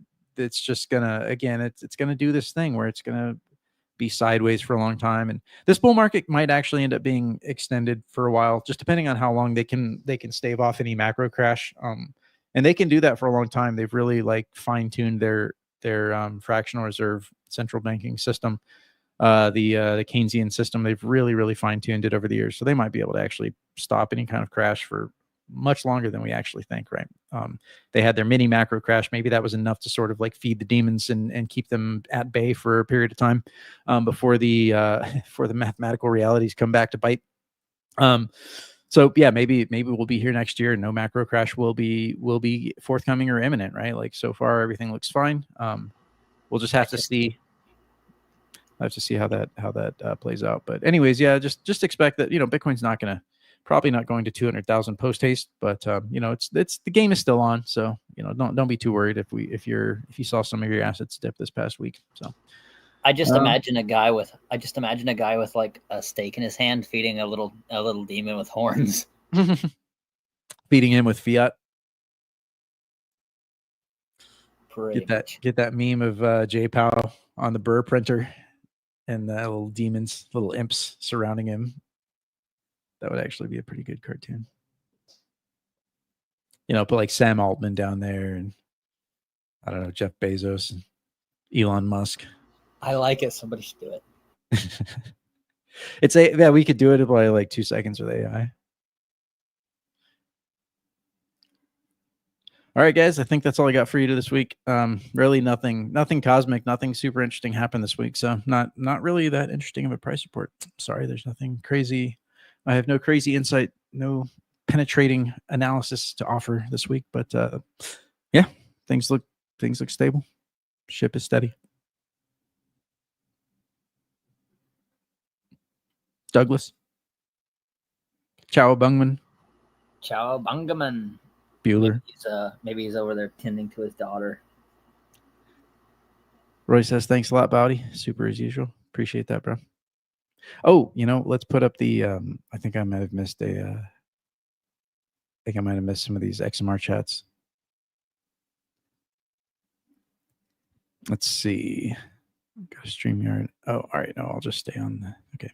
All right. I guess Doug isn't around, so I'll just read these out loud. Arthur tipped 26 cents. I don't know if Shortwave knows how much that is in XMR. Oh, let me just toggle it. 0.001 XMR. Nice round number. Arthur tipped 0.001 XMR. Doug is right to keep the Monerotopia conference open to whoever has interesting things to say about privacy tech. Anyone who understands why free speech is good will see this. The whole point of free speech is that it's better to communicate than not. 100%. Very, very well stated. That is exactly correct. Right. The only way that you can make progress in humanity is to actually be able to dialogue with people. And it's one of the reasons why we so strongly talk about, like, please, I know that that we talk shit, and I'm all like, it's fun, right? Like, I like to do it too. But at some point, like, you have to relax that a little bit and say, okay, well, let me give you a little bit of good faith, and you give me a little bit of good faith, and let's try and have a conversation, a real dialogue about where our differences lie. And that's an impossible thing to do with other people who are acting in bad faith, and there are plenty of them, and you just have to try and recognize that and stop engaging them. Or maybe you continue to engage them because they're popular and you think that their narratives need to be countered, right? That's a reason to do it. In which case you have to actually act even more extremely good faith, because you have to not look like you're engaging those tactics. But yeah, dialogue is the only way that we progress, guys. Fiat Demise tipped 0.002 XMR. He says, on a machine that gets 16,700 hashes per second in XMR rig, I tried web miner at https miner.paleoagtech.com and only got 560 hashes per second. Big improvement needed before web mining is viable. Wow, holy shit. That is literally like 1% of that's like 4%. Wow, that's a huge cut. Down to 4%. Man, I didn't realize it would be that bad. Okay. So maybe that's not totally viable. I mean, you could still hypothetically, right? Hypothetically, let's just say if that's the best that JavaScript could do. I'm sure that it's not. I'm sure that you can really what you have to do is grab the C++ libraries and then like tie them in, like port them over to JavaScript in such a way that JavaScript just is like the caller, the invoker of those things, which is kind of how Python works. Everything's written in Python because it's all been optimized in C, and then Python just ends up calling the C routine, which is why everybody uses Python, because all of those libraries have been done. JavaScript has less of that, but yeah, hypothetically, that could be done. It's not as simple as I make it sound. I mean, if you were just using it as a resource management thing to keep away denial of service, you could be like, hey, submit me 1,500 hashes. That'd take 3 seconds. Exactly. Like it would still be, except for a very advanced attacker that would plug into your website to attack your website with a C-based or C++ based miner, right? That's on the back end, and then just plug into your website to overcome your DDoS. Other than that, like small case, everyone else is going to still be contributing some amount of hashes, and in that case, the power would be in the mass. The masses doing it, right? Like a lot of people doing it at once, even if it was inefficient. And as Shortwave said, that will still act as a reasonably good DDoS because everyone else is similarly disadvantaged with the JavaScript limitation. But that is a good point, Fiat Demise. It's not a way to truly push our hash power maybe immediately unless we get some massive adoption on that. Yeah, just the Tor thing has worked out beautifully. I remember, for example, not being able to access Dread hardly at all, and now it just doesn't have any issues. Yeah, it's really cool. Like Monero developed a thing, and then maybe it's just totally not feasible. I really wish that they had integrated a Monero miner. Like imagine running a Tor entry or relay or Tor entry guard, and the proofs of work being submitted to those entry guards are also mining Monero, and so they're getting some kind of payout for doing so. I understand that's cool. I understand the notion of keeping Tor neutral, right? So it's not like a money and it's not like scammy vibes, whatever. But I also don't trust Tor because they went all woke. So I just have to believe. And they were originally don't tell me that there's no government deep state influences happening in that project. Please, they try to co-opt all open source, and Tor would be the first fucking thing that they would want to co-opt. So I can see why they would be uninterested in having integrated RandomX merge mining with Monero to do that, but it would have been cool if was that ever discussed? I doubt it ever was discussed for them to actually merge mine with Monero with Monero. And this is exactly what I'm talking about in terms of things that might be invented, come about that could, kind of white swans that improve the amount of Monero mining that we're seeing. Yeah, I would never expect Tor to do that, honestly. I just have to assume even if they're only partially compromised, I have to assume that they're sufficiently compromised that would never happen. Right, unless Monero is truly once it gets truly everybody uses it, then okay, maybe they'd be like, whoa, all right, fine, but they still probably wouldn't. I didn't know they were compromised. Or I mean, we're looking at heuristics, peripheral indicators, right? But I just watched them do too many things that are just come on, guys, no. Okay. I can't remember what the latest one that they did, but it was bad. It was bad. It was woke. Yeah, this one wasn't even woke. It was a technological. I can't remember. I wish maybe someone in the comments remembers. It was very recent, within the last 3 to 6 months. They did something that's guys, what the hell? Well, you also just have these devs, man, and these devs all have their own personalities. I mean, we see it with Monero too, right? Not everybody people are complicated. You think their ideologies may be one way given what they're working on, but somehow their ideologies are different. I don't know. I've definitely experienced that, and people I've spoken to and thinking they're going to be, philosophically, politically aligned in this one way, given what they're, that they're working on untraceable digital cash, and to find that they're not like that actually. So I don't know. Maybe it's similar things happening with Tor. Yeah, I don't know. I just know that Bawdy. ITP needs serious work. Oh yeah, to become a contender. Yeah, to become a contender with Tor, I2P needs some serious work. And how about NIM? I've not used it, so I don't know. I did a podcast with them yesterday, actually. Oh, yesterday. Wow. Or How'd that not go? a podcast, a Spaces. It was good. We had technology problems for whatever reason. Ah, man. Right. It's X for Yeah. half the time you get the robot voice for no reason, and so then you switch to your cell phone, and then it just like I didn't show up, and then so we went back and still had the robot voice. Okay. And, Yeah, I always had problems with those with doing the spaces. yeah, it's annoying. What was the purpose though? They just wanted to talk get about Monero and the recent, recent awesome. attack. That's fantastic. Yeah, I mean they've participated in Monerotopia in years past. Bawdy, what's kind of your take on the NIM project? Do you think? Honestly, it wasn't even on my radar. Like, so it looks like kind of a better VPN with a Tor style kind of multi-hop relay, but they don't claim to be the strength of Tor, but they, they're saying, hey, we're better than a regular VPN, because they use some like kind of decentralized mechanism to do these hops. Not totally sure. Can they do some Monero mining? Does that make sense? Is there any play there? Yeah, I don't know. Perhaps. All right, Bawdy, thank you so much. As always, appreciate your price takes and all your other takes as well, obviously. Cool, thanks, yeah, stick around if you can. No, I got to get going. All right, go ahead, do your thing. Enjoy the day. And we'll move on to our special guest. Let me play the right segment, though. Here we go. Thank you, Bawdy. The Monerotopia guest segment is sponsored by Cake Wallet. Store, send, receive, and exchange your Monero and Bitcoin safely on iOS and Android too.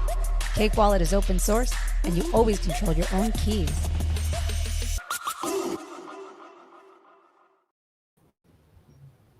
All right. What's going on, man? You made it. You jumped on. It. How's it going? It's good to see you again. So I have a tech demo that I want to show. Can you I have the screen share down there.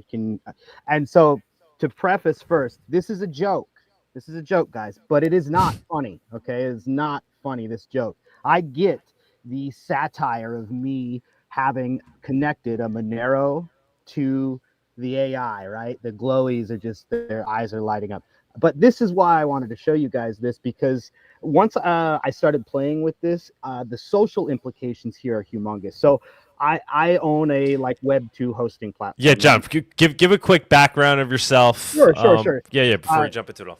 So I'm a Python web developer. I've been a transhumanist and a Terence McKenna fan since I was like 15 or 16, right? My whole life has been dedicated to tech and this kind of stuff. I've been a follower of Monero for a long time, and a philosopher, right? I'm Greek traditionally; it's my heritage. So I like to think it's in my blood. I like to think that, yeah. So I wanted to show the tech demo and then get into some deeper stuff. But I was working on this MCP. So about a month ago, I watched another YouTuber and they were talking about MCP servers being like the new API that we're all going to have to conform to. And I'm like, okay. And I was actually in Alaska hanging out with Alaskanon. While I was up there, I was working on another project and I've integrated all of that into their logistics. So I've got the AI in their logistics. And I was like thinking of new projects. I was like, okay, what's the next fun one? I'm like, oh, crypto. And so I vibe coded in like a day using the Cake Wallet. Shout out Cake Wallet. I use their API. It's just an API wrapper, what I'm about to show you guys. So I didn't even write the back end. Why would I write the back end? It's just, and all this, of course, is open source. But let me go ahead and mess with it real quick, and then we could talk about some of the implications. Yeah. So we could talk to it. We understand how LLMs, I don't have to say, oh, we can talk in English and it generates text. We all understand that. The cool thing about MCP is it's going to start generating API calls for us. And then it is a protocol for the API backend to generate responses for the LLM. That's what MCP is. The C is the context. You know how you like to gaslight and lie to your AI girlfriend, that special kawaii experience? That's the context, right? We understand that if we prompt the AI, we'll get different results. It's model context protocol, the C is context, and the whole idea is that the thing is this is almost magic. Once you set up a simple manifest system and you give the LLMs access to the backend tooling, I didn't have to explain anything else about how wallets work. It just worked. Now, what does this have to do with Monero? I'll get there. I see this being more important clearly for blockchain analysis of other kinds of things, right? For other chains. But now this is a new persistent threat for you guys to think of as well. This agentic persistent threats that are constantly going to be looking at multiple stacks of MCP server. I can tie in one MCP server into this context. I can tie in many MCP servers into this context. And then if I upgrade my model to a better model, it can do more evil. So this is a new persistent threat for us. That's just a note. Another interesting thing is these MCP servers are about to replace just about everybody in the beta cuck layer of society, bro. Like everybody's either going to be digging ditches or they're going to be the guys that make it to Monerotopia and get the hats. They're true creatives. Society's about to be split into two because I can tie up one of these MCP servers. I can look at the SOP and behavior of your organization, your company. That's what I was up there doing with the truckers. Like they brought me up there to look at who does what, what's their role. Okay, how can I fit their role into a traditional database? How do I tie that traditional database into MCP context? So there's about to be a huge impact to the economics of work because this is disruptive as hell. I live here in San Diego now, and I go to all the local little tech coffees, and I've been giving talks on this MCP protocol. People are impressed. Everybody's going to be converting to this where agentic AIs do most of our work, right? And if you can see here, I was asking it things like, what's the latest block on Monero? And it's able to rationalize these kind of things.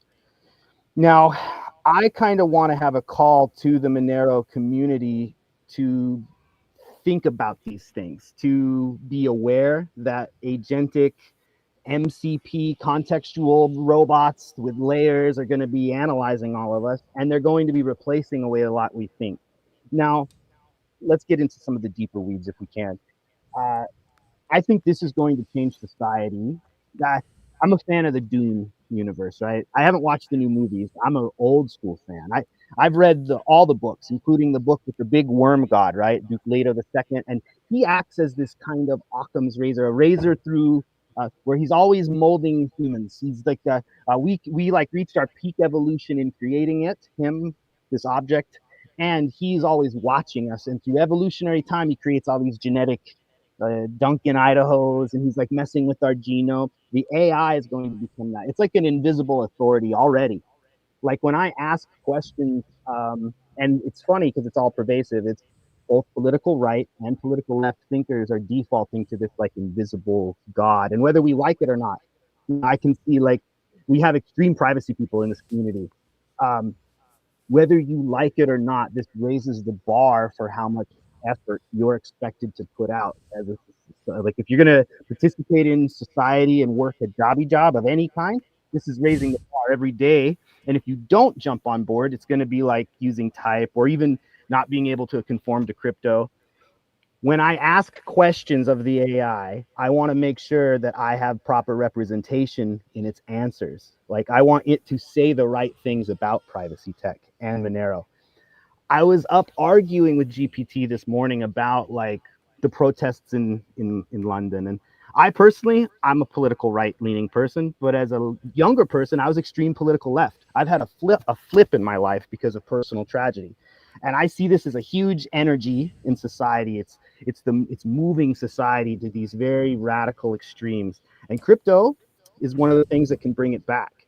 It's actually it binds us together in a way other things don't have the capacity to do it. But these extremes are going to dictate the Web3 technologies of monitoring, recording. What's up with all you might see behind me? That's one of the California lights that has the AI in it, right? You see it right there? That light behind me is one of the flock lights. They're all over in San Diego. All of them are. So our society is going to have to deal with this. We're going to have to deal with it as like a group. We're going to vote on it. What are those lights? What are the lights? All of the parking lights in San Diego have like it has like a green little LED that'll blink, has a camera. They're like all of them, and that's just at the community center in my house. But they all of them are. There's a few of them up there. We have these automated cameras, the flock cameras. We're going to have AI, agentic, persistent threats in our lives, even if we don't vote to choose. Like, we're not going to choose. We don't choose. It's happening now. So the awareness, our comprehension of them, and the demand that we demand from our social actors, in like our politicians, our authority figures. Do you see what I'm saying? It's kind of like this kind of loop. It's a hidden, silent authority. It's pushing. And it's also, we have to be aware of it and push from the other end to demand freedom from our authority figures. So why Monero? Why does Monero? To me, I have this kind of vision that I've seen where it's good that some things will be tracked. Like, what if one of those was on Jeffrey Epstein's plane? That would be tight. We kind of want to track some people in society. We want oversight on some people. That would solve a lot of the extremes between the right and the left. When I'm arguing with my political friends, we have these extreme disagreements. Like, a lot of the times we're arguing about the same class of people, but like, how do we deal with them? I think some parts of the surveillance society are good. I think some parts of the surveillance society are bad. I believe the surveillance society is it's here. We're balls deep in it. It's here. So the idea is things like Monero are a release valve. You ever operate like a propane grill? The most complicated thing on the propane grill isn't what shoots the gas out. It's what stops the gas. It's the regulator valve, right? Monero acts in society as this safety release. I can only cause so much trouble with Monero because the market, everything we just spent watching Bawdy for the last 20 minutes talk about, it has these marketational forces that are kind of like, no, you can only be so bad because it's expensive. Monero has a certain, because of the way everybody is works so hard on it's Cyberpunk 27. I was reading the private chat. It's 100% where we're going. Yeah, because everybody's worked so hard to create this very strong, mathematically perfect or near perfect idea of democracy, representation. We're fighting the mining problem right now. It's not an unlimited abuse vector. Right now, our current political systems, our current authorities have unlimited abuse vectors. You get Jeffrey Epstein's, you get all these really crazy kind of, all the Illuminati conspiracies. I'm a Mason, none of that stuff's real. But there are people who do real things that abuse people and all that kind of stuff. So we have social structures. We want to keep certain social structures. We need to have some social control mechanism, but we want to have a safe way to blow off steam from time to time. Maybe I want to do some crime, but I can only do so much trouble with Monero because the market stops me. Does that make sense? Does that's basically the pitch. I could probably pick out little parts here and there, but I see it's super important that we become aware of AI, that we start interfacing with AI, and that we start thinking of privacy as a spectrum and not just a binary, I want to be put completely private and nobody ever knows me, but we choose when we want to give up certain pieces of it so that we can work as a community. Yeah, for sure. I mean, AI is obviously here to stay, right? Like the internet itself or any other breakthrough technology, and AI is gonna, like you said, it's sucking everybody in, right? Mm-hmm. Whether you like it or not, it's gonna be like walking around without a cell phone, right? Like everybody is going to have to be reliant on AI, otherwise they can't participate in society essentially. Right. Obviously, there's those that will be extremists that will try to completely opt out, but it's going to be a tough life. It's going to be a rough life, and so, yeah, where Monero comes in, like you're saying, is that's kind of our safety outlet. It's a way to, as I always describe it, is to preserve our liberty in the digital age. So even as we're living among AI, with and all this surveillance that's going on, we'll still at least have a way to communicate value anonymously, and that will give us a lot of freedom in the digital realm. It's not going to be perfect, but it's going to be one of the tools, probably one of the best and most important tools that we'll have for attempting to have some semblance of liberty in this new age of AI, total surveillance. It's a kind of superhero that we rally around, and that's why I think it's important. It gives you the platform weekly. It gives every one of your guests. It's allowed me to be like, hey guys, come check this out. So it's like a superhero which rallies us around it. It teaches us that we should be more mindful of our purchases. Since Monerotopia, that I went to Mexico and I had a lot of experiences, I bought Monero for pesos, right? I got to do that whole thing. I've told people that story. It blows their minds. It's changed my outlook on spending.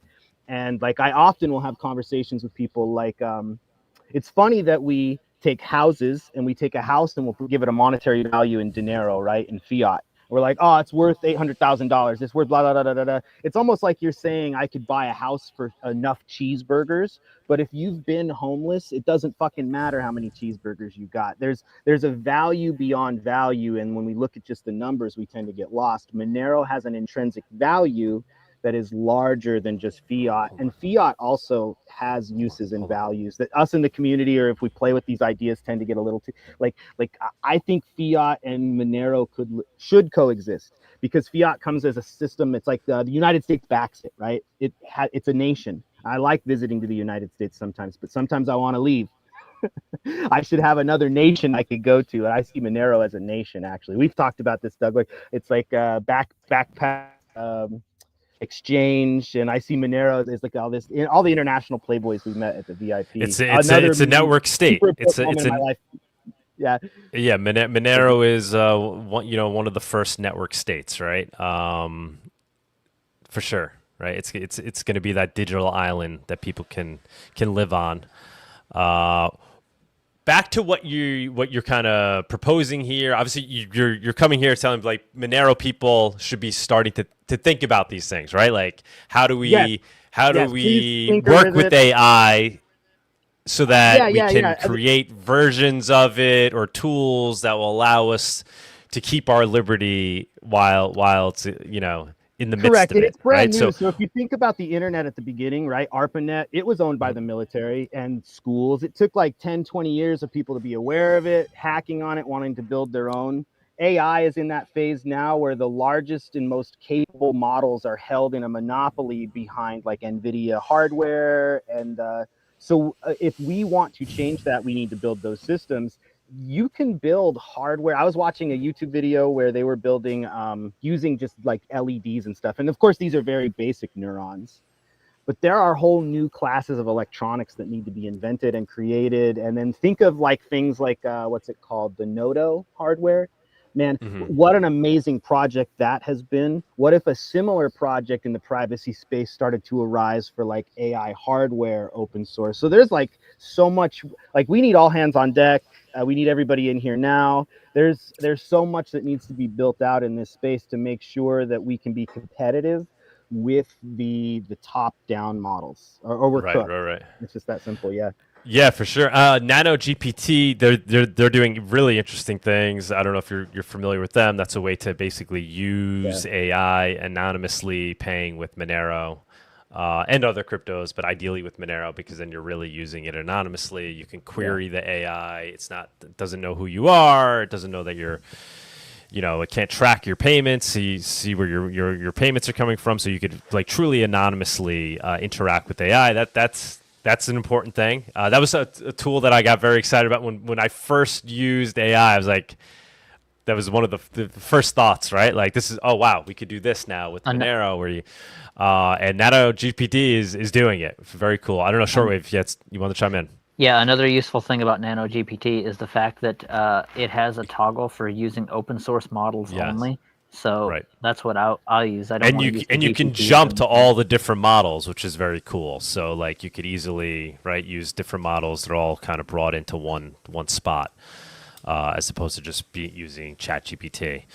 But John, what are some of the ideas that you're thinking then with regards to like this tool here that you built, that you quickly vibe hacked together? What are some of the things, like I think wow, wouldn't it be great if there was an XMR Bazaar chatbot, right? Where I want to buy that. I'm just, so rather than me like going through the process of shopping, like I'm talking to the bot, it's finding everything I need, and it's like doing the deal for me. There's a lot of it's just things saying send Monero here. Language too, like when you're wanting to buy something, and it can look at the data and make conclusions you didn't. So like something like we could probably write the MCP server for that. Like, what if you send me the link? I'll write your MCP server for that for XMR Bazaar. That would be fantastic. Also, yeah. where it'd be pulling in the data from XMR Bazaar, so you could essentially query you have and a search. JSON API, right? If you have a JSON API, you can write it's like trivial to write. All the MCP server is effectively that's fantastic. a JSON wrapper with some context. Like it's like a text document that says this is how to use this endpoint. That's all MCP is. That's why it's really brilliant. And then the LLMs have like all the genius baked in. And so if there's it's fantastic. There's already I would love if it could basically act as like a concierge on XMR Bazaar, right? Where you could be like, I'm looking to do that, right? So it saves all the trouble of having to sift through, sort through things, and it could even at the end just be like, okay, well, how can I help you? All right, you want to get this? Okay, how much? All right, so send Monero to this address, and and it works for all the roles in an organization too, because it can post and read. So like if I'm the seller, I can use it as a seller tool to be like, hey, I've got all these items, and imagine I've got my phone, I'm taking pictures, I've got the items, I'm posting to XMR Bazaar. Now, of course, glowy normal clown world is going to be chasing us to this shit. I get all that, and there's going to be all these caveats and privacy places where we have to be careful. Every time I say some of these things, don't think that I'm not aware of those things, guys. Don't think I'm stupid, guys. I'm not stupid. I get it. But it is possible. You just mentioned a company that takes Monero, is capable of generating tokens. If we could work with them to get the agentic part, their MCP client has to work, and then we could set up an MCP server on XMR Bazaar. This would take less than 2 weeks. This is actually all very available. It's not that crazy. And once you set that up, it becomes much easier for the normie to bootstrap. You're like, hey, look, mine's already talking to me, dude. What are you even talking about? There's a book called what's it called? It's by GM Moore. It's a book about Inside the Tornado, and it's about technological adaptation and how to become rich being a tech bro. And as a tech bro who wants to become ultra rich, it's something I've been obsessed with. It's this concept that people are like a herd mentality, and you'll see the herd will stick over here, and we'll see a few animals of the herd will go to a new pasture, and there's something just genetically weird about us.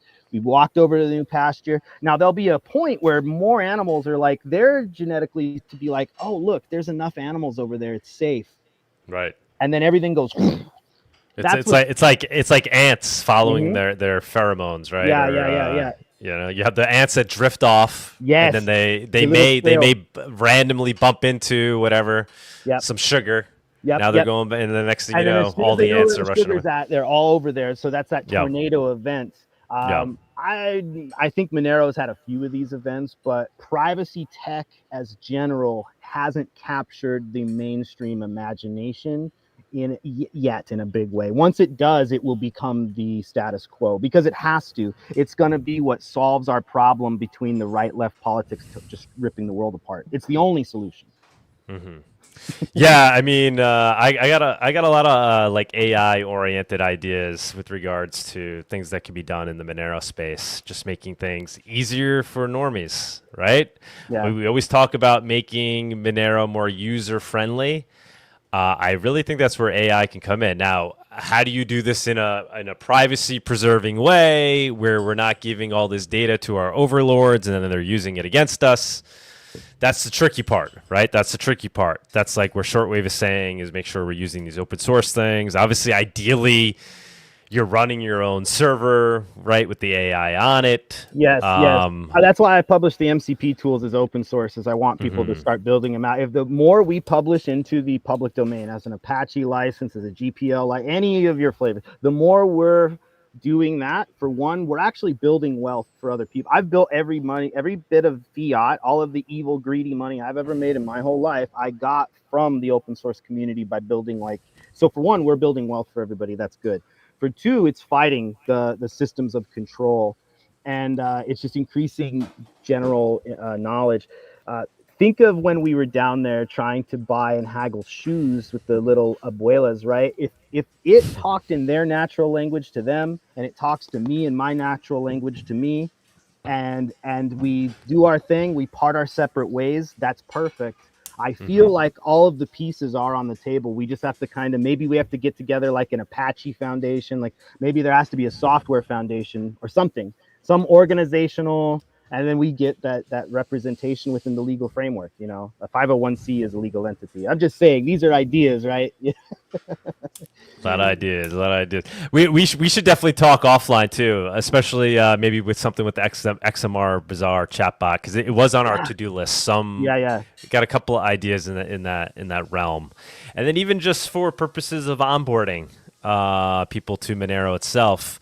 When we did Monerotopia last year, I'm onboarding all the vendors weeks and days up to the event. I was basically communicating with them on WhatsApp. I had them all in a WhatsApp group, and then individually talking with each one of them, onboarding them. That should be all automated. I was using ChatGPT to do the conversations, and it was great because ChatGPT, I got to the point where I was just like, yo, here's a new guy, here's his message, because they were sending me their messages in Spanish, hey, Doug, I know you're, I'm looking to participate in this, but not knowing anything about Monero, anything.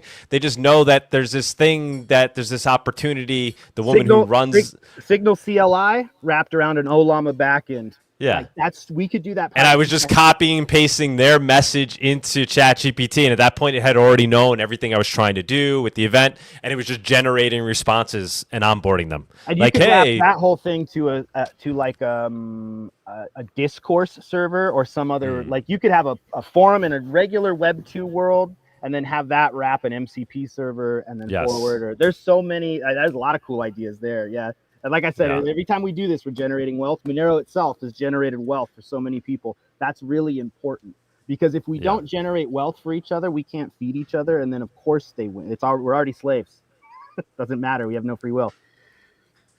So, yeah, definitely hit me up. I got to actually head out. I do want to, and it's, if I'm allowed to drop all of the name drops, it's Monero. Yes. Shill your stuff. Go ahead. For the open source MCP server written in Django that I showed you guys today. That's monerostack.decline.net, D3CLINE.net. My name is John Spounias, and you can find my link tree and all of my stuff. And then my major business is opalstack.com, and we're a traditional managed web hosting company, but we're independently owned.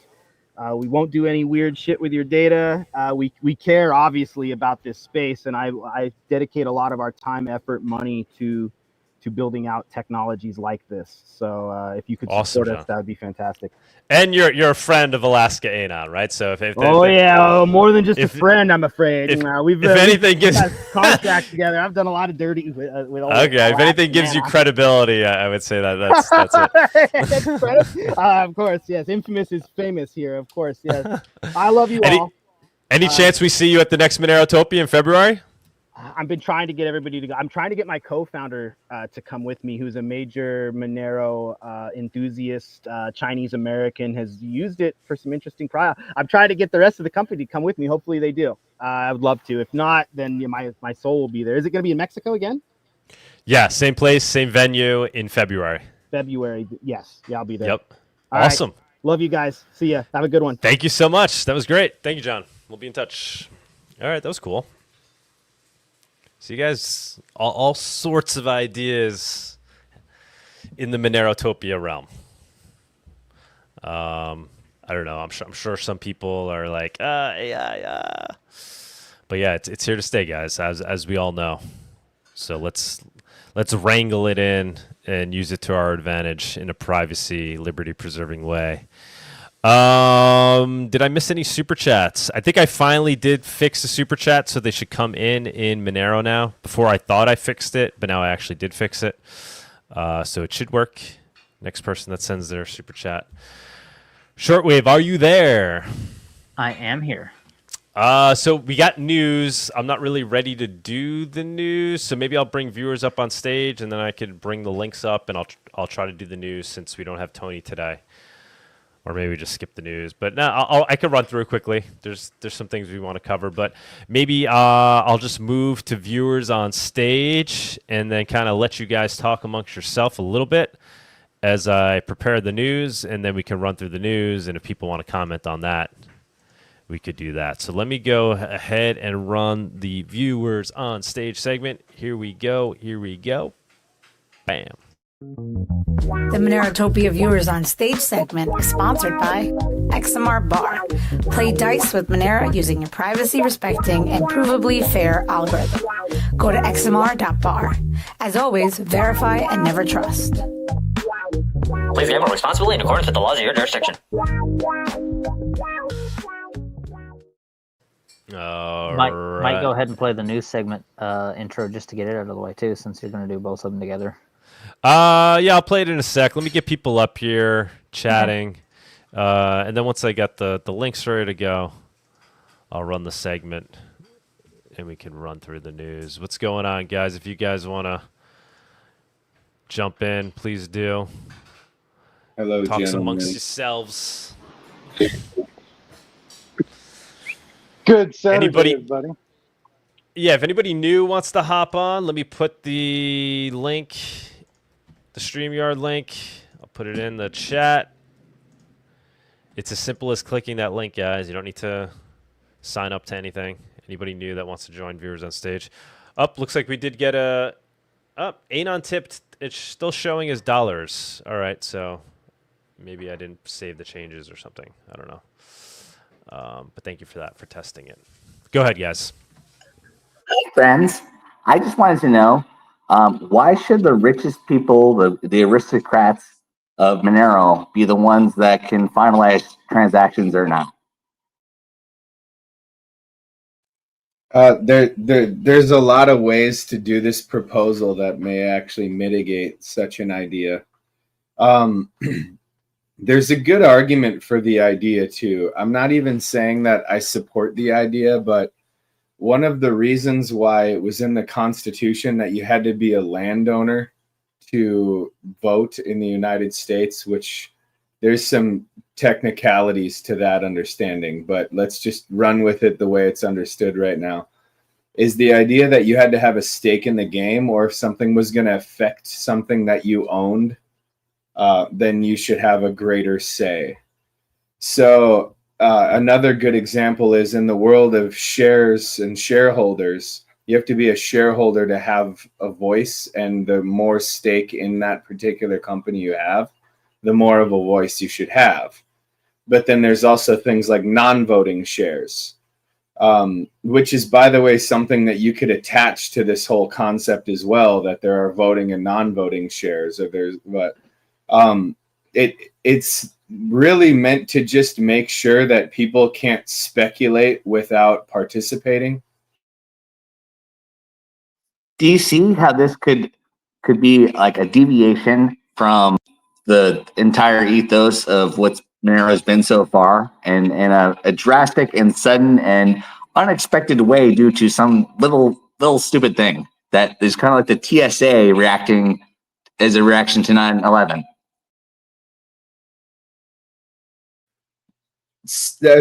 I understand why when people think about things like proof of stake being involved in Monero, how they're, oh, I should have turned that off, sorry. I can see why people would freak out about the idea of eliminating some of the egalitarianism that's built into proof of work. But I would also point out that proof of work isn't as egalitarian as people think it is either. So, for example, a lot of the issues that we're having right now is because mining isn't as decentralized and egalitarian as people think it is. So it could kind of be thought of as out of a frying pan into the fire, which is one of the reasons why I love some of the technical solutions when you get through the weeds of all of this. Like what I don't know if anybody saw what Trevador has proposed recently, which is very interesting, which is funny because the audience of this show, I was one of them, was saying at the root of it all, it might have to do with either block times or the way that rewards are scheduled, or handling specifically the idea that orphan blocks and uncle blocks can continue to accrue and accumulate value. So basically you can cash out on work that was worthless with the way that it is done right now. I think Trevador has actually found a very elegant solution to that keeps everything proof of work. But it still doesn't remove the lack of egalitarianism that comes with the idea of when you're a miner, your hash power is a direct reflection of how much computing power you control. So people who use Monero regularly, like I'm up here in Alaska, and there are a lot of people that the only Monero they have is on a wallet on their phone, and they have their seed phrase written down somewhere. They're not voting as participants in the mining hash pool. They don't have the ability to make certain decisions or changes. They're trusting that to technical experts, people with a lot of cores in their home gaming computers. It's not as egalitarian as people like to think right now, which is one of the reasons why heating units and, you know, solar controllers and stuff are something that I've put a lot of work into, is because it does further decentralize the hash power, the mining power. But then keep in mind, there's still a technical gap. A lot of people, even if they controlled a lot of hash power, wouldn't necessarily understand, you know, whether they're going to move onto this chain or that chain, or whether or not they're going to reject an orphan block or what. There's always going to be this hurdle of how do you ensure how many participants you can get? And then there's also the added question of, are we sure we want everybody to participate in which chain we're going to go with? It's very easy to sway the masses. Democracy is a very flawed system as well. That makes sense. Yeah, That makes a lot of sense. are best. Both the solutions, the pool one as well as the full node one. I think a nuclear option. I think people will only go for that, because I don't think people are going to agree for the finality layer. I'm being totally honest. I'm fully proof of work CPU or GPU, but I'm very open-minded also. But I don't think proof of stake or even hybrid system have shown to be enough censorship resistant, and people won't even trust it. So I think, Agreed. I think this one, Trevador's solution, I think we should go for.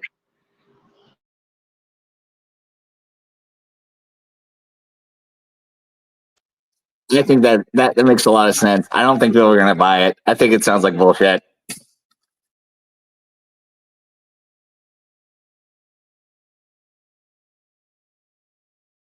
Yeah, the problem is I looked up the name of the Trevador solution. It's called Publish or Yeah. Perish, by the way.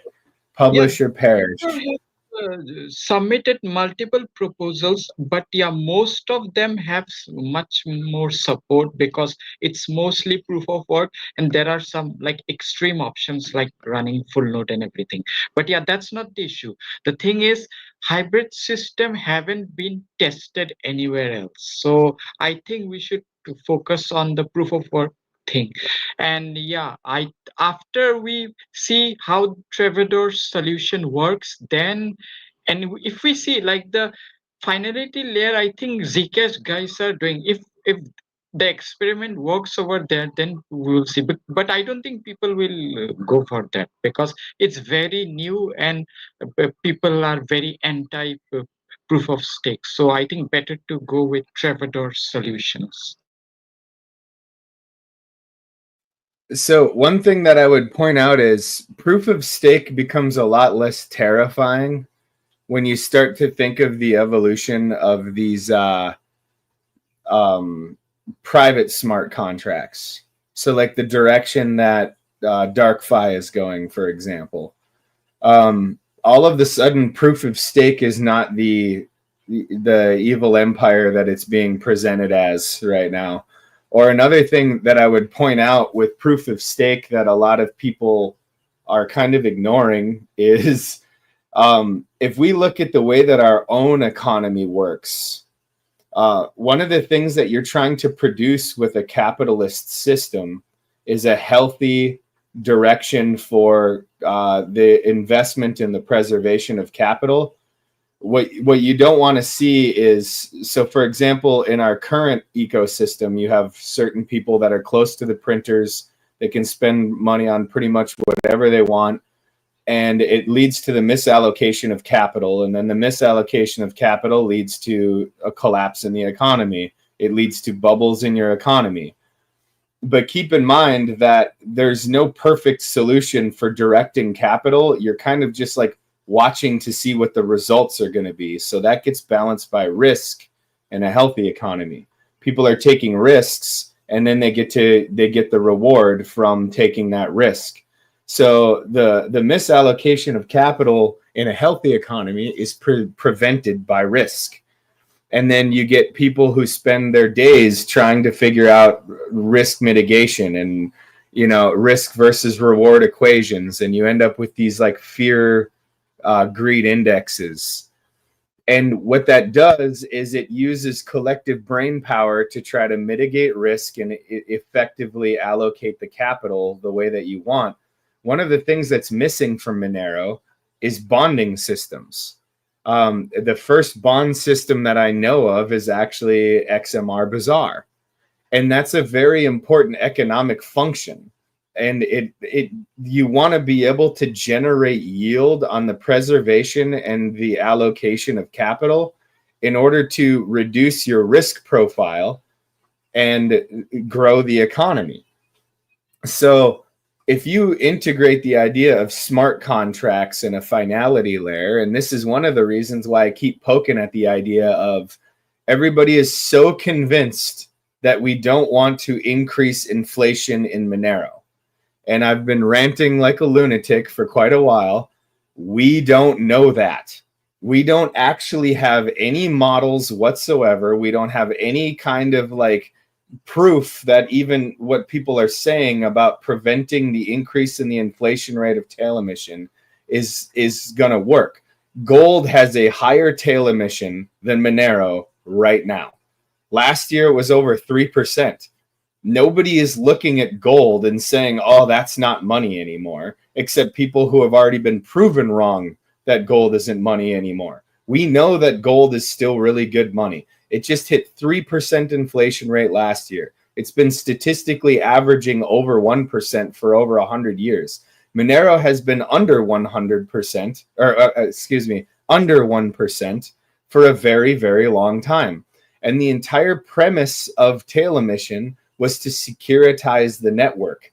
If our inflation rate is lower than gold and we're worried about inflation, but we're talking about increasing the network security, wouldn't the most logical place to go to find some kind of algorithmic way to make a fixed percentage? If you look at where the number for tail emission came from, I've actually talked about this before and you can find it, but the quickest synopsis that I can give you is tail emission was supposed to be pegged at something that was going to yield less than 1%. And they even point to gold and they say gold has a tail emission effectively. They didn't call it that, but gold has a tail emission of greater than 1%. So let's shoot for less than 1%. It was just a number that people picked. Nobody had any reason for thinking that 1% was going to be the gold standard, pun intended, but it's never even reached 1%. So what if you had it set up where algorithmically it was always going to be like 0.9% or whatever? I've come up with a couple of just like off the cuff ways that you could do that algorithmically. I'm not like married to any of them. But what if you were to set it up where the tail emission, instead of always approaching zero, always stayed between 0.9 and 0.85, and it just stayed that way forever? Because you're always going to lose coins over time. This is all equilibrium mathematics. So it's not like you're competing against the whole supply. You're competing against the circulating supply. And what you'll end up with is a more stable currency that allocates more resources for its security budget. And these are things that people, they viscerally react to the idea of increasing the tail emission inflation rate. And yet the whole reason for tail emission in the first place was as a security budget that has a consistent inflation rate.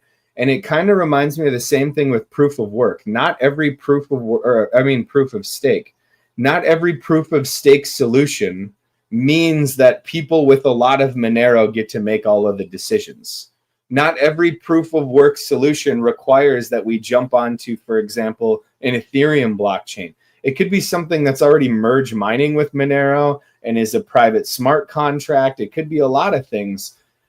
There are a lot of people who aren't looking at all of the options on the table and deciding if any of these are actually a good solution before they just assume that proof of stake means what Ethereum does, or what it doesn't have to be. A finality layer doesn't even necessarily have to make a contribution to a decision 99% of the time.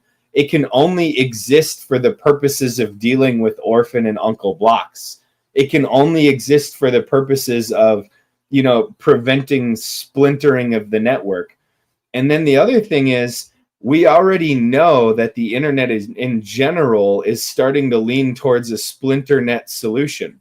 Maybe finality layers could help with that too. We don't necessarily know until the research is done, which is one of the reasons why I'm very loudly in favor of the idea of, let's have Luke get the research done.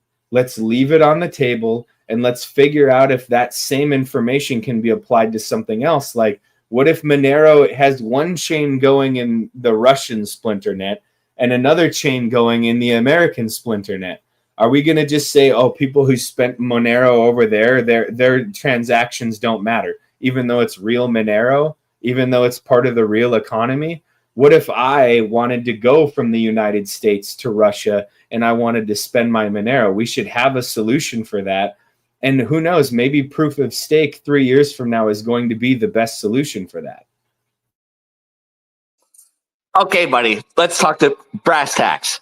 I think you said two things right. First off, Luke should do the research. Secondly, if people increase the telemission to a higher percentage, I don't think that would cost much resistance. But the most important thing about proof of work is that despite all the forks that Monero has had that has been uncontentious, this would be the first one where you're gonna have two Moneros now. The proof of work one and the POS one. You're gonna have two. There's no way you're gonna get through this. It's just not gonna happen, buddy. So, like, just accept it. And if you want to go that way, go it. But other people are gonna say, no, I'm sticking with proof of work. That's it. I would also point out that that's not actually the problem that people think it is, though. Because there's a lot of solutions that have been proposed about the idea of what happens if Monero mass adoption takes place. And now you're trying to cram all of these transactions that are going to ebb and flow on one blockchain. Is it necessarily a bad thing to have two Moneros? I don't think so. You know, yeah, like and the other thing is, I'm very in favor of an L2 solution, and a lot of people think, well, Monero doesn't need an L2 solution, to which my response is, right now it doesn't. However, on a business-to-business level, an L2 solution would be a godsend. And here's what I mean by that. If we can both, like two transacting business parties, can stake Monero in an L2 solution, which could also be your proof of stake solution. I mean, there's a lot of options on the table here. And we can settle microtransactions amongst each other and then post them on the blockchain periodically as a final settlement layer. There are so many situations where that could be absolutely amazing. So I'm going to give you an example from a world that I kind of understand, okay? If I were to have, let's say I have 50 truck drivers on the road, and I want to use some kind of LLM, like what Swoops just put me on blast and showed all of my hard work publicly, you bastard. But anyway, if I were to have it where I have like some kind of API call, this person's ELD claims that this driver has logged 100 miles today. I want to pay my truck driver. And then I can do that on a layer 2 solution. Okay, this driver today for his settlement now has 100 miles worth of Monero, and it just gets deposited automatically. and then it gets deposited automatically tomorrow, 250 miles or whatever. And I'm paying, let's say, like 0.001 Monero or whatever per mile. And then that person decides they want to remove some of their Monero from the settlement layer on the layer 2, and they want to put it into their Monero wallet on layer 1. And then they just do that. Or let's say, for example, they incur some kind of cost, and they want to pay that cost with some provider that's already in my layer 2. Like, let's say they want to buy fuel. We can have a settlement layer at a business to business, or a business to employee, or a business to executive layer. And then we can choose to settle on chain after all of these transactions have been worked out. And then the other thing, I can privately within my little network have total transparency, total visibility, total accountability. All of these settlement wallets, the view keys are public within that little layer 2. And then when the settlement happens, it's all just burned, and then the deposits go into the layer 1 wallets. This is yet another example of how a layer 2 solution can improve privacy, but also improve transparency at the business to business level. It can take a bunch of transactions off chain, and then it's only when it's time to settle that it goes live. That could also be built into a proof of stake system. So you could kill two birds with one stone. All of a sudden, businesses are much more interested in using Monero because it's free, it's private, except amongst the parties that it's not supposed to be private. There's total accountability before the settlement takes place. And then amongst each other, you have a record for the duration of time that you're required to have a record. And then it's all just burned and gone. So a lot of the time, we have to stay open to what the prospective solution can solve outside of the immediate, oh no, Cubic is attacking or whatever. What if we turn this into something that can be valuable for businesses all around the world to be able to settle amongst each other? And more importantly, you can add that layer of interest-bearing yield on a layer 2 solution or on a proof of stake solution or whatever. So now there's an incentive for the Monero ecosystem to be properly allocating capital, to growing the Monero economy efficiently. Yeah, I just think you don't actually use Monero in person very much, because if you did, you'd realize that you could just use a zero comp transaction and you don't need a layer 2. So I would be willing to bet that I use Monero probably more than just about 99% of the people that come on the show. And then the other thing is almost all of my business to business transactions, even amongst Monero accepting individuals, end up being settled in cash. And then they purchase Monero with the cash. And that's because there is no layer 2 solution. Okay, I believe you. I do believe you. And I'm sorry for saying that. No, it's cool because it's something that, like, it's right now it's niche within our community, but it's the bulk of economic transactions around the world. Business to business is way bigger than the individual market, both in fiat and in even things like gold. Gold is mostly settled at the central bank level, but people using gold personally, they just kind of hoard and stack it. Money velocity is not being considered in the Monero community right now because we're trying to solve the Fed problem. But mass adoption, the real solution, is money velocity and allocation of capital. If you want to get that business to business like economy into the Monero economy, and the thing is 99% of the way Monero works, like what you're saying, is better for business. So, for example, the fact that you can instantly settle, eliminate chargebacks, forget about borders, all of this other stuff, there's a huge incentive to switch to Monero in the business-to-business world. It's the fact that it doesn't currently do stuff that you can get done in the business-to-business world using the fiat ecosystem That's what's missing from Monero. And there are people who are kind of, the guy that was just on Swoops, he's kind of like chiseled around the edges with me to be able to fix some of these issues in like my own business to business life. So just to give you guys an idea, I have a lot of clients right now with, you saw some of the data on screen if you were looking at it actually. Like we have customers that are farmers in agrarian areas of Alaska. They actually do accept Monero now. However, we end up settling with written, like handwritten checks back and forth. And then they just on-ramp and off-ramp with fiat or with silver because Monero's business-to-business system is not ideal. Now, zero-conf transactions are exceptionally good at things like buying a coffee or, you know, all of these other things. So what you're saying isn't wrong. It's the settlement part of when there's a lot of transactions really, really fast, and then you account for them like at the end of the week or whatever, in order to make sure they're getting paid what they're supposed to get paid, I'm getting paid what I'm supposed to get paid. And I'll just to throw out a real life example, because I don't want this to get too nebulous, okay? So I have a customer right now that we make deliveries for. I also buy fuel from them. And then I also invoice their customers for stuff that the fuel provider sold them. So just in this one example, which is, by the way, handpicked for simplicity's sake, this stuff gets way more complicated.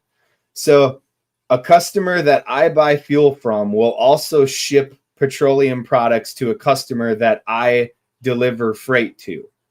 So now you have three people swapping money back and forth, possibly 50, 60 times in a single week. And then at the end of the week, we have, all three of us have our own accountants to figure out that all of the invoices are correct, that all of the numbers are correct and everything. And then we settle.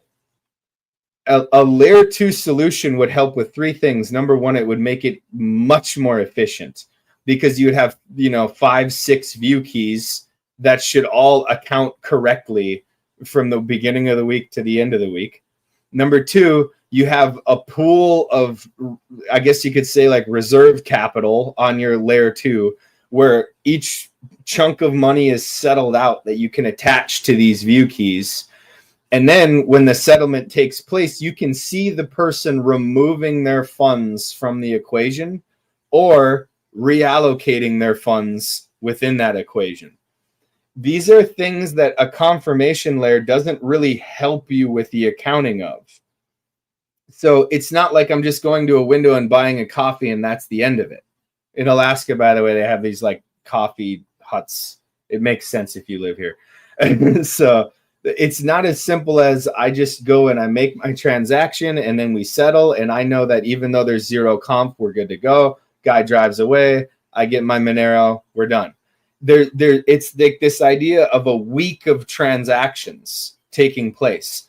So when the petroleum customer sends product on my truck, the person that's supposed to receive this product hasn't received it yet. So one person is now out product, another person is waiting for product, and I haven't delivered, so why would I get paid yet? So you have 3 transactions by the time the truck has left where there's no settlement supposed to take place yet. So if you can add some kind of staking solution into the equation, now all of the sudden there can be interest on that. And you can more efficiently allocate the capital. But this is really like a business world problem. It's not like a cash problem. So there could be solutions baked into, and I'm just saying could. I'm not saying it's the right answer, but there could be business solutions baked into a staking solution. And it could also be done on blockchains that don't exist yet, like DarkFi, where all of a sudden everybody's winning. DarkFi is even merge mining with Monero. DarkFi is your smart contract solution. We definitely need to just be open to what the research yields. Yeah, it sounds very good. Like ding ding, you're saying very good things, but like where you lost me is the proof of stake. Because why do we need the rich people to decide our futures and decide our transactions, decide our finality? Yeah, It may not be rich people either, though, dude. Like, here's the thing. Like, once again, the three companies that I just described earlier, none of the people are rich, but the businesses are worth millions. So you might have a company that's staking, 50, 70, 100 XMR, but the people aren't rich. You see, like they're staking large amounts of Monero in order to be able to settle amongst each other or gain some yield on the wealth that they are staking for capital allocation. But the people themselves are not wealthy. So as an example, like a trucking company, millions and millions of dollars are spent on razor thin margins. And it's not like, you go shake a trucker's hand and it's just like, he's got his gold rings on and his gold chain. Like the people may not necessarily be wealthy if you get business to business transactions building into this proof of stake system. All I right. wanted to say something. Oh yeah, Yeah, I wanted to I2P. say Go ahead. something. I2P. You go ahead and say something. Then I'm going to quickly run through the news. All right. Okay, yeah, I wanted to say something. This one, people are very excited and they got like hype, means they got like fully alert if something proof of stakes comes up. But the problem is whether it's proof of stake, whether it's like a delegated something or DNS chain locks or any kind of layer 2 or even tail increasing of tail emission, like people get really hype because they see is an attack vector, a centralized attack vector, or a central planner type of thing. So how do we mitigate that? That's the problem. So I don't think people will, like right now, let's be honest, Monero cannot have 10 billion people right now. Right in the future, yeah, zero knowledge proof will improve. Maybe in layer 1 we can get to at least billion people. But right now, let's face it, Monero cannot get 10 billion people. Forget about 10 billion. It cannot even get like 2 billion people right now. No such cryptocurrency exists, whether it's scaling privacy, scaling surveillance coins, nothing. No cryptocurrency, if it's little bit decentralized censorship resistance, it cannot even handle 10 billion people. So, and I think people will not accept proof of stake or even hybrid model because there is too many trust issues and people got ripped off and they see proof of work as only solution. But there is a solution for them. How about crazy idea? Just crazy idea. Hear me out. Like we are seeing merge mining with Tari and DarkFi. How about we just make some more merge mine coins? Hear me out. Okay, crazy idea. Rather than experimenting on Monero, let's try those hybrid options or a proof of work option with layer 2 on a merge mine, multiple merge mine coins, and then we'll somehow bandage it, Monero, keep it proof of work, keep it medium of exchange, store of value. Somehow we'll keep it CPU. We'll put as much bandage as possible. But yeah, the attack vectors we are seeing, it will get like if a simple Belarusian guy from a Russian sphere of influence can cause so much damage. A combined state attack by the Chinese or the Americans or the Israelis or the Russians will impact Monero like no one has ever seen. So yeah, the attack vector is there, and we have a very important problems to solve, like selfish mining, empty block attacks, 51% attack. Plus, after we get full chain membership proof and little bit quantum resistance upgrades, I think most of the problems will be solved. But yeah, the mining issue is still there. So how do we solve that? I think we have to come to a conclusion. We will keep Monero, bandage it, we'll make it as much as possible a medium of exchange, store of value, but we need other coins to survive. Otherwise, I don't think people will even trust it, because I don't think there will be a hard fork, because I'm seeing the community sentiment. People are very against even tail emission increase. Forget about the other things. I don't think any centralized layer 2 or hybrid system proof of stake will work. So I think we have to come to a conclusion that we have to bandage proof of work as much as possible, and we have to find out alternative solutions. Otherwise, like Yeah, mergement, I we don't need think more anything. I don't coins. think anything you said there was crazy. You said it's a crazy idea. I don't think it's crazy at all. I think we just need to see that naturally happen in the marketplace. People come up with essentially competing Yeah, competing we need more cryptos that are competing merge projects. mined. Otherwise, yeah. Yep. The thing Yeah. is, we don't have enough data. We do not have enough data that hybrid proof of work will work, because Monero is too important, and I don't Yeah. think it will damage the community. We'll see real hard forks, other like Bitcoin Cash Yeah, 11. yeah. That's why. Well, I think it's as you really know, we're important. seeing a lot of good proposals that will just help bolster the current proof of work as it is. So, Yeah, nobody's I think we looking to should make go any. with that. But Yeah, we should. But I'm I sure you think. agree. We should be researching proof of stake, Of right? We might as course, well start that's that the now, right? point. We Right. need Right. more solutions. But Right. the thing is, I think we should really focus on bandaging Monero, because the Yes. attacks will get much devastating. If Qubit fails, then they will find data, and they will put more resources. The state will put more resources, and they will attack it again. If we do not find a Yeah, I solution for mean, that, listen, if the and state wanted to attack Bitcoin, they could take it over too, right? They could just go take over all the oh mining yeah, that's operations. And too in lots of easy. ways, they've already have co-opted Bitcoin, right? Yep, So that's too easy.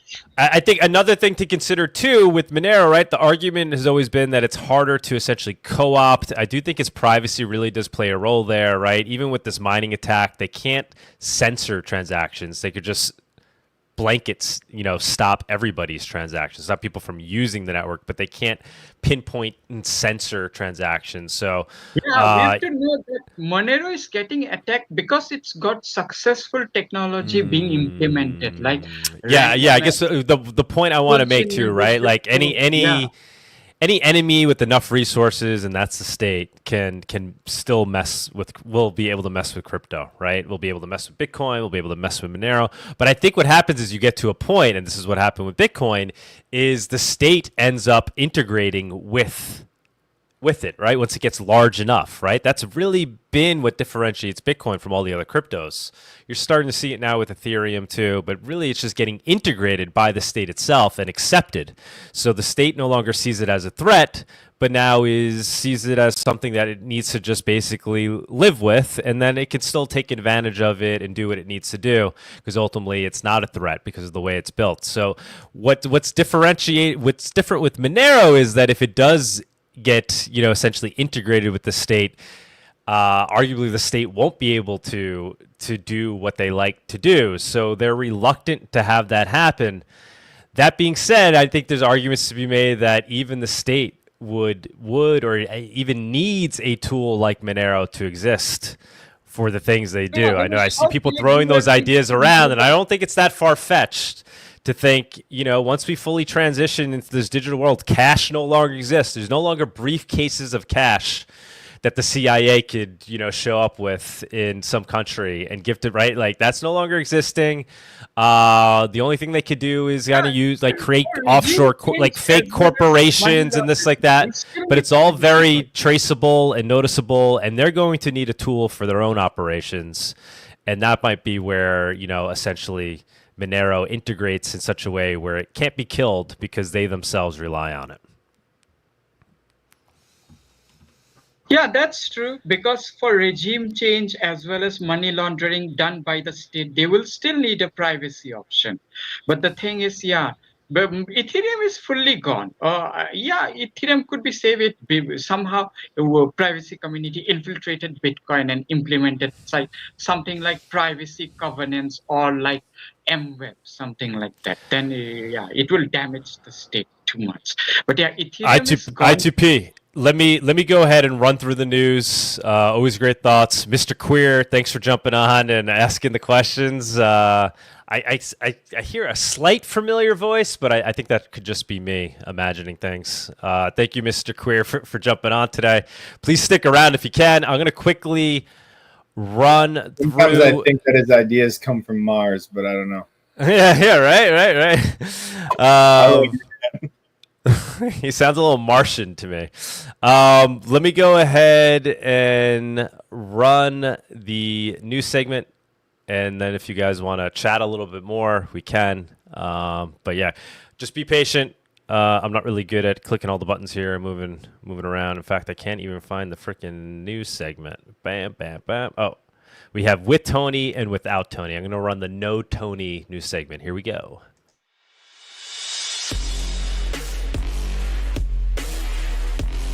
The Monerotopia Weekly News segment is sponsored by WizardSwap.io, a non-custodial cryptocurrency exchange.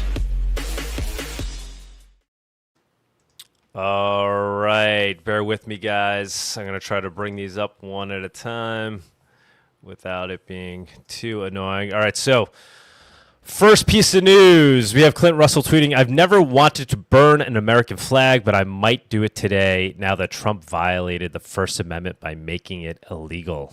Let's go ahead and see if we can sir, this is an executive order on flag burning. It charges your attorney general. Would you listen to this? This is very important. Flag burning. All over the country, they're burning flags. All over the world, they burn the American flag. And as you know, through a very sad court, I guess it was a 5-4 decision. They called it freedom of speech, but there's another reason which is perhaps much more important. It's called death. Because what happens when you burn a flag is the area goes crazy. If you have hundreds of people, they go crazy. You could do other things. You can burn this piece of paper. You can, but when you burn the American flag, it incites riots at levels that we've never seen before. People go crazy. In a way, both ways. There are some that are going crazy for doing it. There are others that are angry about them doing it.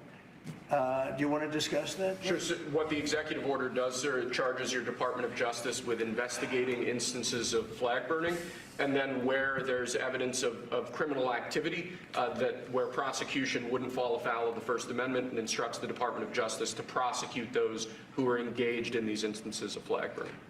And what the penalty is going to be, if you burn a flag, you get 1 year in jail, no early exits, no nothing. You get 1 year in jail. If you burn a flag, you get, and what it does is incite to riot. I hope they use that language, by the way. Did they? Yeah, incitement. Incite to riot. And you burn a flag, you get 1 year in jail. You don't get 10 years, you don't get 1 month. You get 1 year in jail, and it goes on your record. And you will see flag burning stopping immediately, just like when I signed the Statute and Monument Act. 10 years in jail if you hurt any of our beautiful monuments. Everybody left town. They were gone. Never had a problem after that. It's pretty amazing. We stopped it. But this is something that's, I don't know, in a certain way, it's equally as important. Some people would say it's more important. Because the people in this country don't want to see our American flag burned and spit on. And by people that are, in many cases, paid agitators.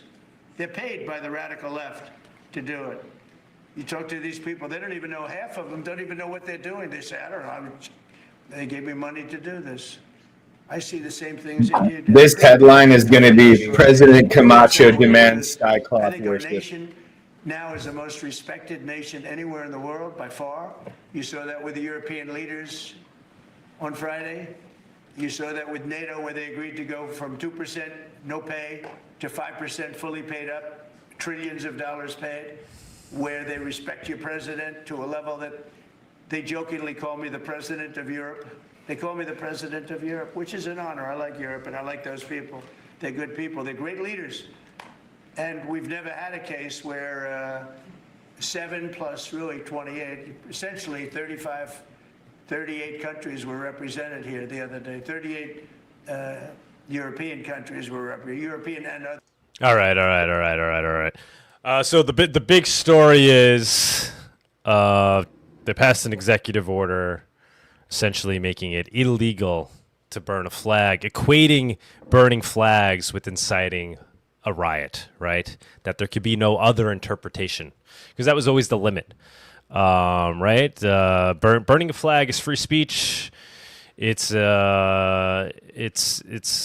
know, it's a public expression. It's arguably the most what should be the most protected form of speech, which is political speech. And that's definitely an act of political speech, burning a flag, whatever your reasons may be. Now, do I want to see people? No. I would like if we were all, unified and proud of our country, proud of the USA. Is it an indication of good things when we see flags being burnt? Probably not. But yeah, it's free speech, guys. I don't think anybody here on this show would disagree. Actually, I don't know. We do have a nationalistic arm to the Monero community, so maybe they are very much aligned with this. But real big picture. It's an indication of the overarching battle that's happening, right? Impending technocracy. The growing surveillance state, liberties being taken from us, right? And us thinking, or a lot of people thinking, Trump is the way towards more liberty, not less. But his actions speak otherwise.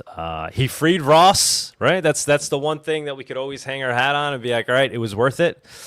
He freed Ross, but we're seeing a lot of other actions that seem to be taking us in the opposite direction of avoiding complete surveillance state, technocracy, growing state power. This whole thing is proof that the Monero community has failed. See, that executive order should be over tarring and feathering bureaucrats, not burning flags.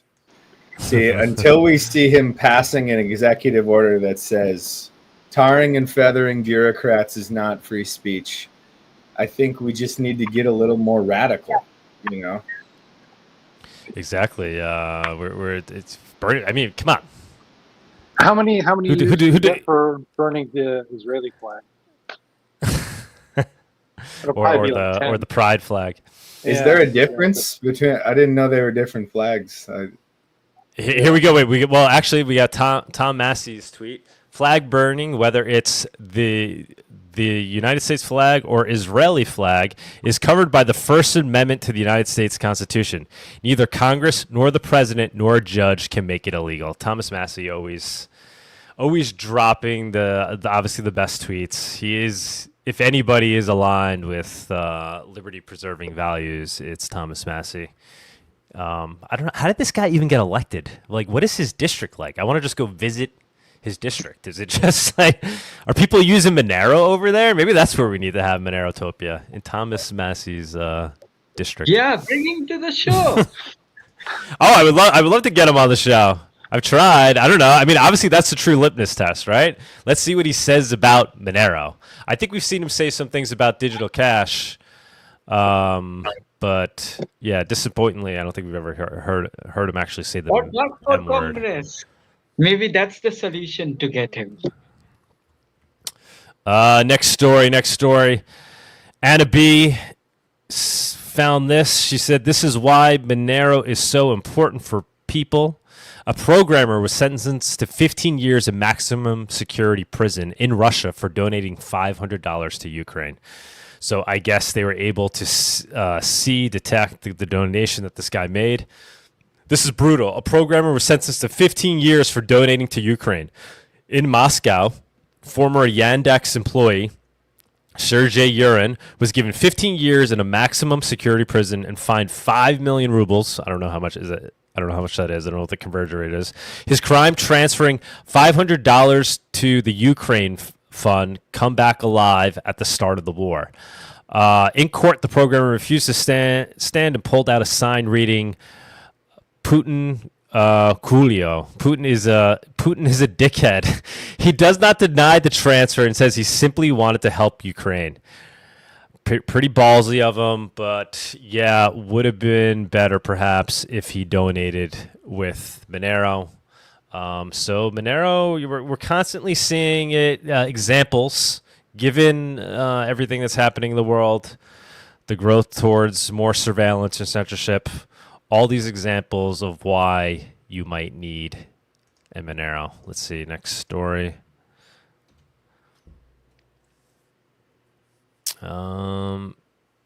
This is just a follow-up to the other tweet of Trump's executive order against burning a flag. Soon thereafter, making the executive order, there was a veteran who did just that. Flag. No president can make a law, period. No Congress shall make a law infringing on First Amendment rights. I'm burning this flag as a protest to that illegal fascist president that sits in that house.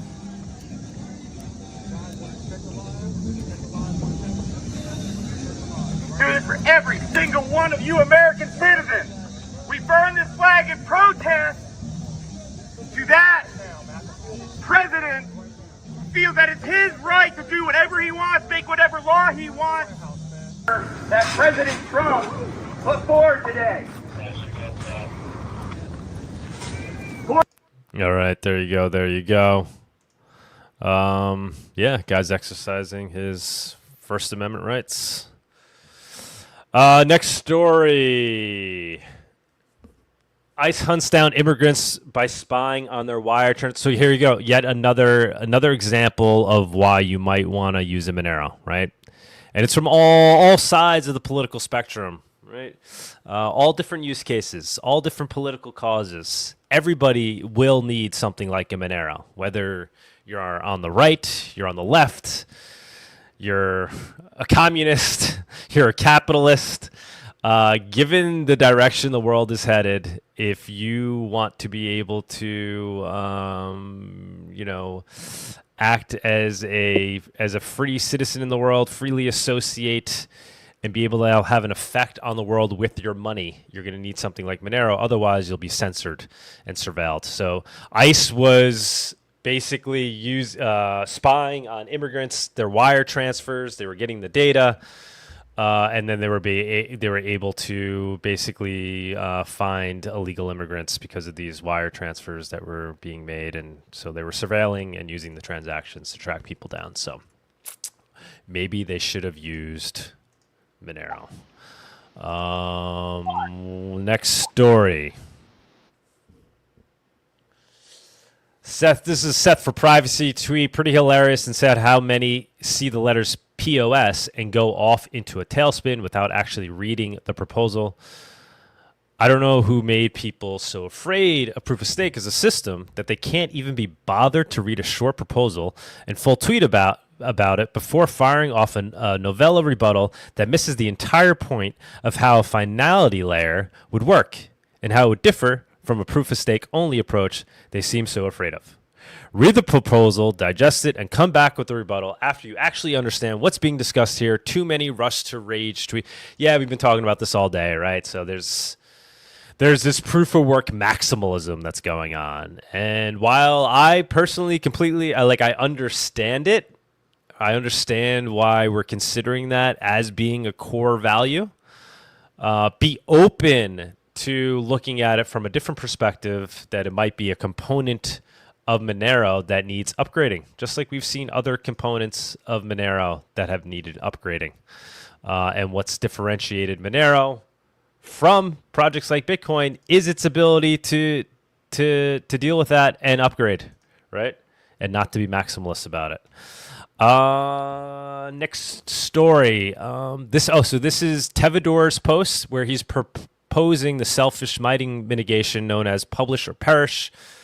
I won't get into the details. We could talk about it more after I wrap up the news if people want to. But this seems to be the top top favored short-term implementation for improving proof of work as it is, without even considering proof of stake, and really without even having to hard fork. So he's proposing it could be done initially with a soft fork, and then basically a more bolstered version with the hard fork.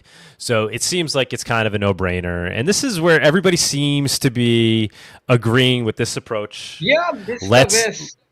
Yes, I2P has expressed it well. This is the way, right? Let's deal with proof of work first.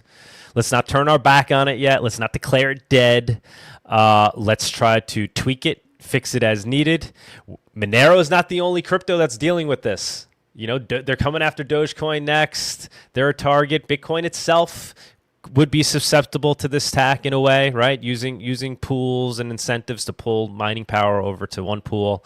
So let's figure it out. Let's figure it out and implement it. If you don't mind, I think that there's something with what we're looking at right now that undermines all of the haters about bringing in other crypto projects to Monerotopia. Yes. I don't know that Tevador, actually, come to think of it, when you look at his references, I can confirm that he is in fact citing the work of other chains and other ideas that have existed since way back yonder during Bitcoin lore days, right? And the thing is all of these people who are saying we should not be welcoming Zcash or whoever to Monerotopia, a lot of them are also getting behind this proposal, which is ironclad proof that we should be having people like Zcash and Xano and all of these other projects at Monerotopia. This is I brought it up early in the show. Zcash a couple of years ago, published a paper, a trailing finality layer for Zcash, literally laying out the foundation of what that. Like, if that paper wasn't written, it may have not have triggered Luke to even start thinking about those things, right? So, to not want like the smartest guys, the smartest cypherpunks meeting up in person to talk about things. You have to be working for the state and wanting crypto to fail if you're opposed to things like that. I don't know. That's the only conclusion. Well, the other thing too is this is one of the reasons why I hate democracy so much, because most of the time the avant-garde or bleeding edge ideas are going to fly in the face of the democratic majority. And a lot of what is being proposed by the selfish mining mitigations in that paper are stuff that 2 Monerotopias ago were anathema. You see what I'm saying? Like, to bring that up in the Monero community, 51% of the Monero community would have selfish mined away that idea, let's call it. So the fact that Monerotopia is bringing in all of these other side projects has already proven to be the saving grace of a lot of things. And like having at least one conference, which right now Monerotopia is the most ideal one and has been doing it, having at least one conference where the doors are wide open to everybody has literally already saved this project multiple times. Yeah, I mean, even Sarai Dex came out of the first Luke attending the first Monerotopia. And we had Thorchain there. Thorchain, the idea was we were going to try to get Thorchain to add Monero. We had Thorchain rep physically there from Thorchain, a rep from Haven, because they were going to help do some of the dev work. And Luke was there, kind of experienced Monero for the first time in person. I think it was Justin Ernhofer who got him to attend the conference. And, there's something even more interesting about that too. If you remember the vibe at the time, Haven was like the majority. Everybody was all about it. People felt like, a lot of people, not all of them, but a lot of people thought that Thorchain was like turning on the cypherpunks. Mm-hmm. And Luke was basically a nobody. And here it is 3 years later. Luke is the dev rock star. Yeah. Haven is long gone. And Thorchain is still kicking. So they were wrong on all three accounts. Nobody was paying attention to Luke. Haven was a bust, and Thorchain is still fucking going, isn't it? And I can't believe they never added it. But yeah, perfect example of the openness of Monerotopia to having these. We had Haven, yeah, and they crashed and burned. We lost. They paid for their sponsorship in Haven, by the way. We held it, and it's gone, right? So we win some, we lose some. But hey, you could look at it as a loss. But listen, what came out of that? Sarai Dex sounds like a win to me. Next story. Derek Bros, former IDF soldier, calls for using Gideon pre-crime tools to stop school shootings. The First Lady Melania Trump's call for preemptive intervention in identifying potential school shooters. So I didn't realize it came from Melania Trump calling for preemptive intervention. That's pretty interesting. And then people were, I guess, this guy took. They took it as a moment to propose this technology that exists. Gideon, America's first ever AI threat detection platform for law enforcement. It scrapes the internet 24/7 using an Israeli-grade ontology to pull specific threat language and then routes it to local law enforcement, said Cohen, an American-Canadian actor and former Israeli defense. Yeah, let's get it going. Let's spark it up. Everybody needs to get behind this pre-crime shit as hard as they possibly can. Wait, let's hear this. Let's hear this. Hold on. About to launch Gideon, America's first ever AI threat detection platform built specifically for law enforcement. It scrapes the internet 24/7 using an Israeli-grade ontology to pull specific threat language and then routes it to local law enforcement. It's a 24/7 detective. It never sleeps, and it's going to get us in front of these attacks. Would it have picked up on this, do you think? 100%. I wish my program would already be up. We're not launching until next week. I've got a dozen agencies on board, Trace. I just unloaded a major Northeast agency with over 2,700 sworn. This is America's early warning system. Lieutenant Mark Evans. No, correct, 100%. And she's one. Minority Report is here, guys. Look, we need to get behind this technology. We need to jump in this pool with both feet. Because first off, this guy is lying to you. This technology has been used many, many times on many, many levels. And they always shut it down for the same reason. And it's because it becomes horribly racist. So it's like every time they've ever fired up one of these pre-crime systems, it ends up like super hardcore penalizing black people. And that would be our perfect opportunity to show how the state panopticon is actually racism. And like, so we need to jump in with both feet and we need to say, pre-crime me harder, government daddy. I need more pre-crime in my life.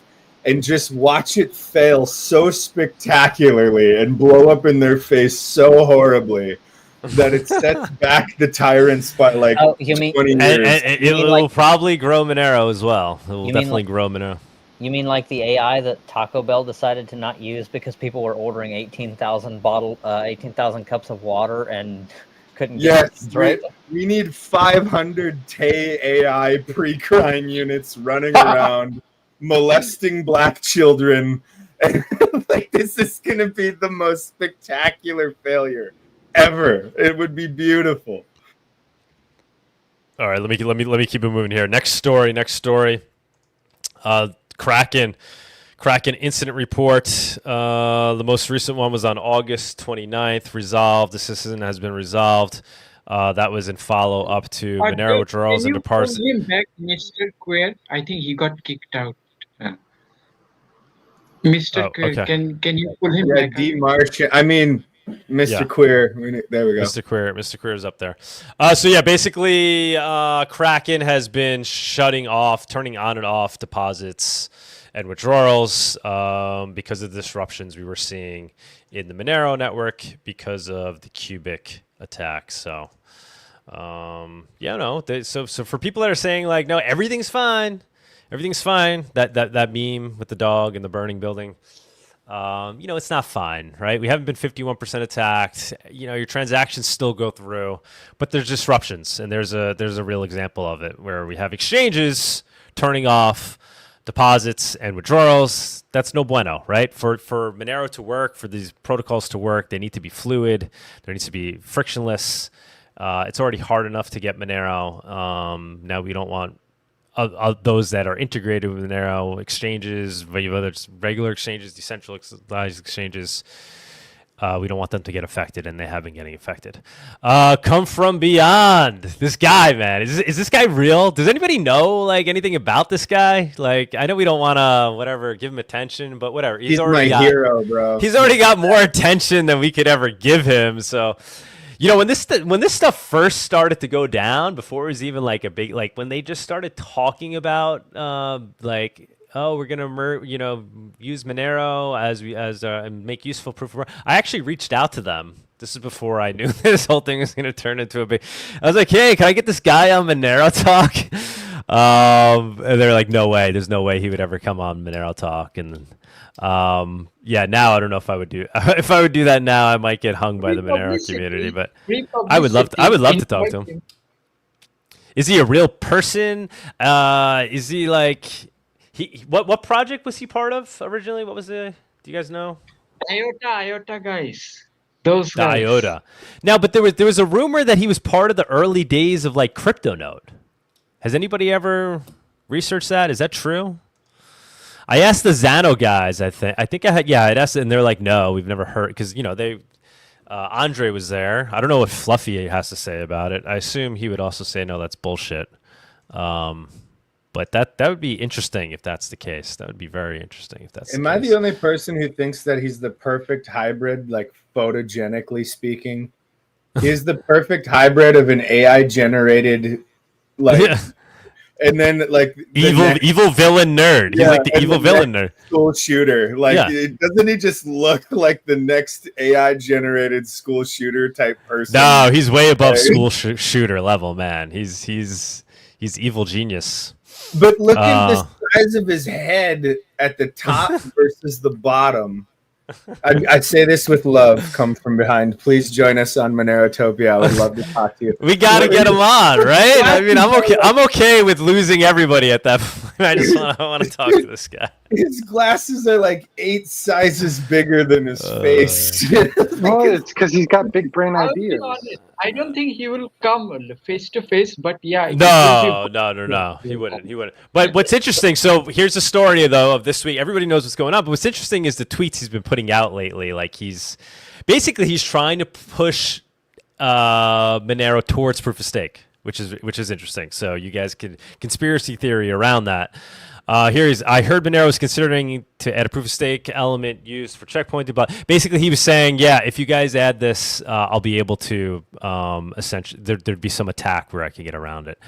By trying to keep proof of work, you constructed 2 complex mechanisms with many potential attack vectors. So he's basically saying, here, I'm giving you guys advice. Like if you want Monero to continue to exist, he's saying it has to move to proof of stake, which is pretty bold, but he's done some pretty bold things.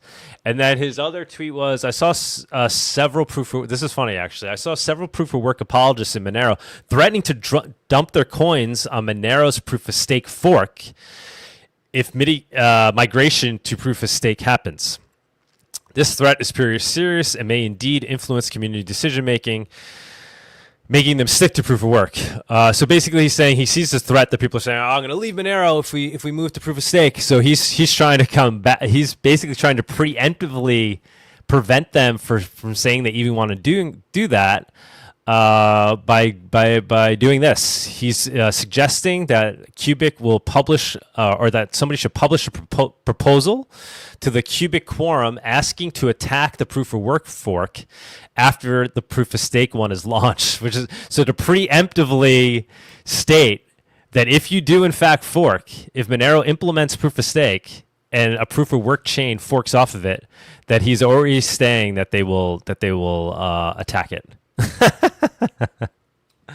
It's unknown if the proposal will be accepted, but even possibility that it may be accepted is enough to protect against proof of work Maxi's threats. So by the way, as far as I can tell, that would absolutely work. Like, right? Not only that, but he would almost certainly be able to 51% attack the entire network and just shut it down immediately.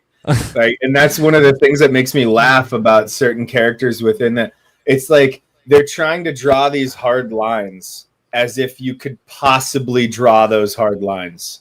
If let's say like 25% of the Monero community goes all in on switching to like a hybrid or a proof of stake model, even if only like 70 some percent of the people stay on there, well, I doubt that they have 70 some percent of the mining power. They probably have more like 30% of the mining power. So you're leaving 30% of the mining hash rate on the table for the proof of work only blockchain. And then the other 30% is already owned by Cubic. So it's all right. So the more interesting part of this, like, why is he so passionate about steering Monero towards proof of stake? Is he essentially a white hat who's looking to save Monero and bolster it and make it stronger against? Probably Gray. Yeah. Or is he just a scammer? I wouldn't be surprised if like maybe there's some kind of Fed involvement or whatever, but all of the evidence that I've seen points to either it's like a consortium of people, probably not just one dude with like a face guy, or far more likely, he's a gray hat, like for the lols shit poster kind of person who sees serious weakness and he's taking advantage of it. And in my opinion, he's doing more to fix Monero than a lot of people who are hating on him. Because there are serious problems, you know, like, so we should be listening is all I can say. The next he'll tell us is that he's ready to use his AI to quantum attack. Quantum attack Monero. As far as that goes, whatever Monero fork the MRL goes with is probably the one I'm going to use. Yeah, I would think so. But let's not start these rumors. I don't think a fork is happening anytime soon. We're going to bolster the proof of work as is. People will stick to proof of work first, then we'll see if things get rough. Okay. We got another tip here. Diff subaddress, tip 3 cents. Kofnix did a write-up that CFB was an original dev of Bitcoin. Search Bytecoin. Yeah, that's what I'm saying. On Bytecoin. Bytecoin was on Kofnix's page. So Bytecoin was one of the CryptoNote. It was the original CryptoNote. But Bytecoin was also the scam, wasn't it? Yeah, so I'm saying. So, but this guy's saying how he's an original dev of Bitcoin. But he's saying, you know, search Bytecoin. Yeah, so I think he was involved in Bytecoin. That's what I'm saying. But the Zano guy didn't know. Andre, I'm pretty sure he said no. He's never heard of him. So you would think he would be familiar with that since he was part of that group. There are no scams in crypto. There is only people not doing their homework. Crazy theory. I want to say something. It could be that Satoshi, Nicholas Van Saberhagen, as well as Mimblewimble author, all three of them could be somehow related to a benevolent, means a friendly intelligence agency, maybe to compete with China, or it could be the Chinese to compete with America. I don't know. It could be that. Just a crazy idea. It's not that all intelligence agency they will be malicious. Like in the early days when Reagan was in power, it was all anti-communism and anti-socialist infiltration going on, and then the socialists took over. So yeah, it could be that some friendly guys were involved from the intelligence community early on, either through Satoshi, either through Monero's work as well as Mimblewimble work. So it could be that. So yeah. I have seen Satoshi Nakamoto being interpreted as standing for Central Intelligence Agency. I'm sure we've all seen that. Next story, breaking. Palantir just took over the CDC. Here we go, guys. Another example of Trump administration overall moving us towards technocracy, not further away from it. Jim O'Neill has been named the new CDC director. We're all excited for RFK Jr., right? He's anti-vax. He's putting in a new CDC director. Who is it? it's basically an ex-Thiel Foundation director. So a Peter Thiel guy. He's on Team Thiel. He's on Team Palantir. Former partner, Peter Thiel's Mithril Capital, longtime Thiel insider. Championed FDA reform straight out of Thiel's playbook. The CDC isn't public health anymore. It's Palantir's health department. There you go, man. We've been seeing it. It's happening in front, and nobody's saying anything because it's all the Trumpers. All the Trumpers are going along with whatever Trump is doing. They see him as the freedom and liberty guy as he takes away our freedom and our liberty. Minority Report happening in real time, and it's happening under Trump's regime. So there you go. That is the news. We covered it all. Wasn't too bad. Thanks, guys, for giving your input as I went along. We are. Yeah, go ahead, I2P. Let me just. So we're like three hours and 20 minutes in. Let me just bring up another super chat here. Diff Subaddress tipped another 3 cents. Original dev of Bitcoin. Yeah, so they're saying he's the original dev of Bitcoin. I don't know, guys. Just do some research on that. That's interesting. I mean, you kind of make a little sense of why he's so obsessed with Monero, and why he might want to see Monero succeed, because that ultimately is the, I mean, if it's Bitcoin or fail. Yeah. Yeah, but it shows CryptoNote succeed. But Monero is the successful version of CryptoNote, right? So if that's partially his baby, maybe he wants to see it succeed. Mr. Queer, I wanted to hear your thoughts, because what do you think about all this? I think we should look into the detective thing that Fluffy Pony came up with. I think that's what we need to look into. Really? Do you think it will be superior compared to Trevor's one? All of Trevor's proposals, because some are extreme, some are like acceptable by everyone. What problems does it not solve? It solves every problem, and we were able to do it without adding extra layers, without adding extra POS, nothing. Why not use both Trevor and detective mining? Yeah. Yeah, Ulyss, what about you? Oh, sorry, I missed the question. What was... Which one do you think about this one coming from Beyond Guy, as well as all the proposal? The Fluffy Pony one or the Trevor's one? Which one? I'm a pragmatist, so I want to go with whatever solution is going to make like business to business, and that's what I'm interested in. So I'm open to any and all suggestions, and like, why not? Like that. I appreciate that about Monerotopia, is that like loads of projects come through that are kind of aligned on principles, and like that's the important thing for me. It's like I want to be able to use Monero to do my business, to be able to sell and artwork and designs and services, and like whatever's going to get me there quickest. I'm a fan of that solution. Mr.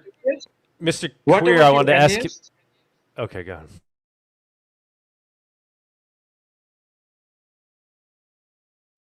Yeah, what do you think about all the proposal as well as the qubit guy?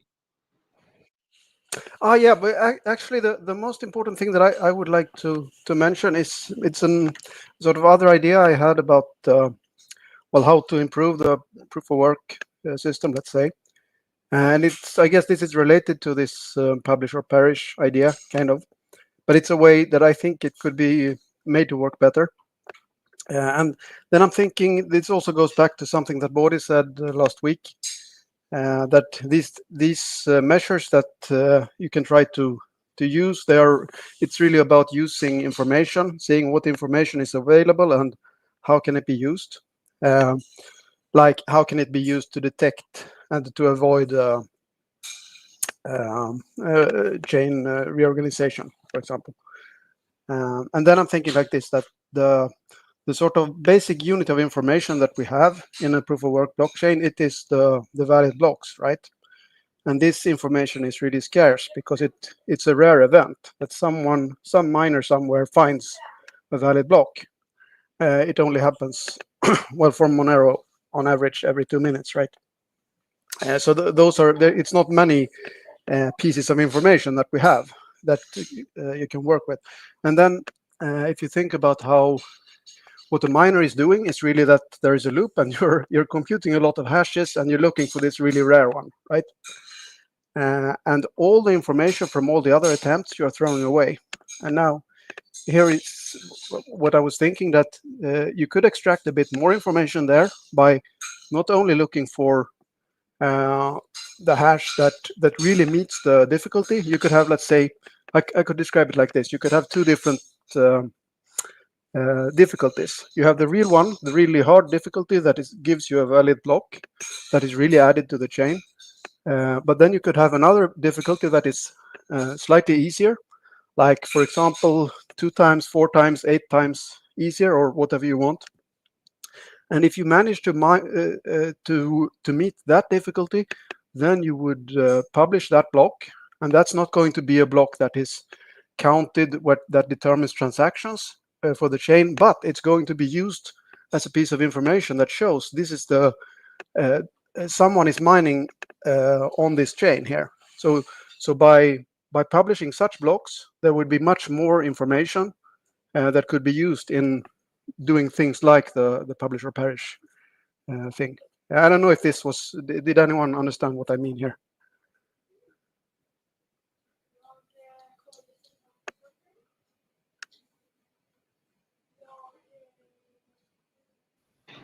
Yeah, Doug. I think Escanon and Mr. Queer again got kicked out. I think network is not working. I think you should again pull them back up.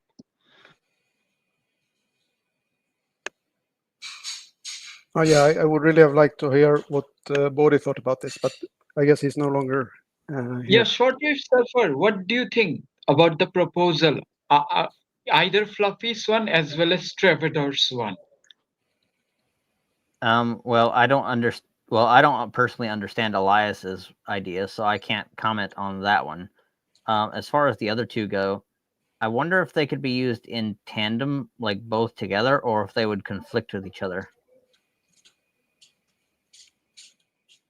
Yeah, it's better to have like all the guys, like you. Some guys got kicked out, so yeah, it's better to have a big meetup or maybe multiple conferences and see all the trade-offs. Because yeah, I see the Trevor's one is the best solution right now. Even Floppy's one is also good, but since yeah, some people may not trust his one, some people may not trust other solutions. So yeah, it's better to have debate between those two, as well as other solutions, potential solutions which will come up. But yeah, I think people will not go for checkpointing because of centralized vectors, even from like checkpointing with merge mind or delegated mining options. So yeah, I think we have to bandage somehow proof of work.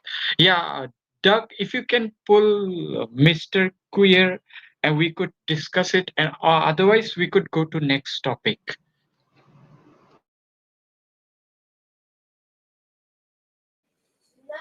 I think Alaskanon wants to get on again also, if someone can put him back in there. Wants to get on. I think who has the admin privileges over here? I think they should pull Ascanon and Mr. Queer back.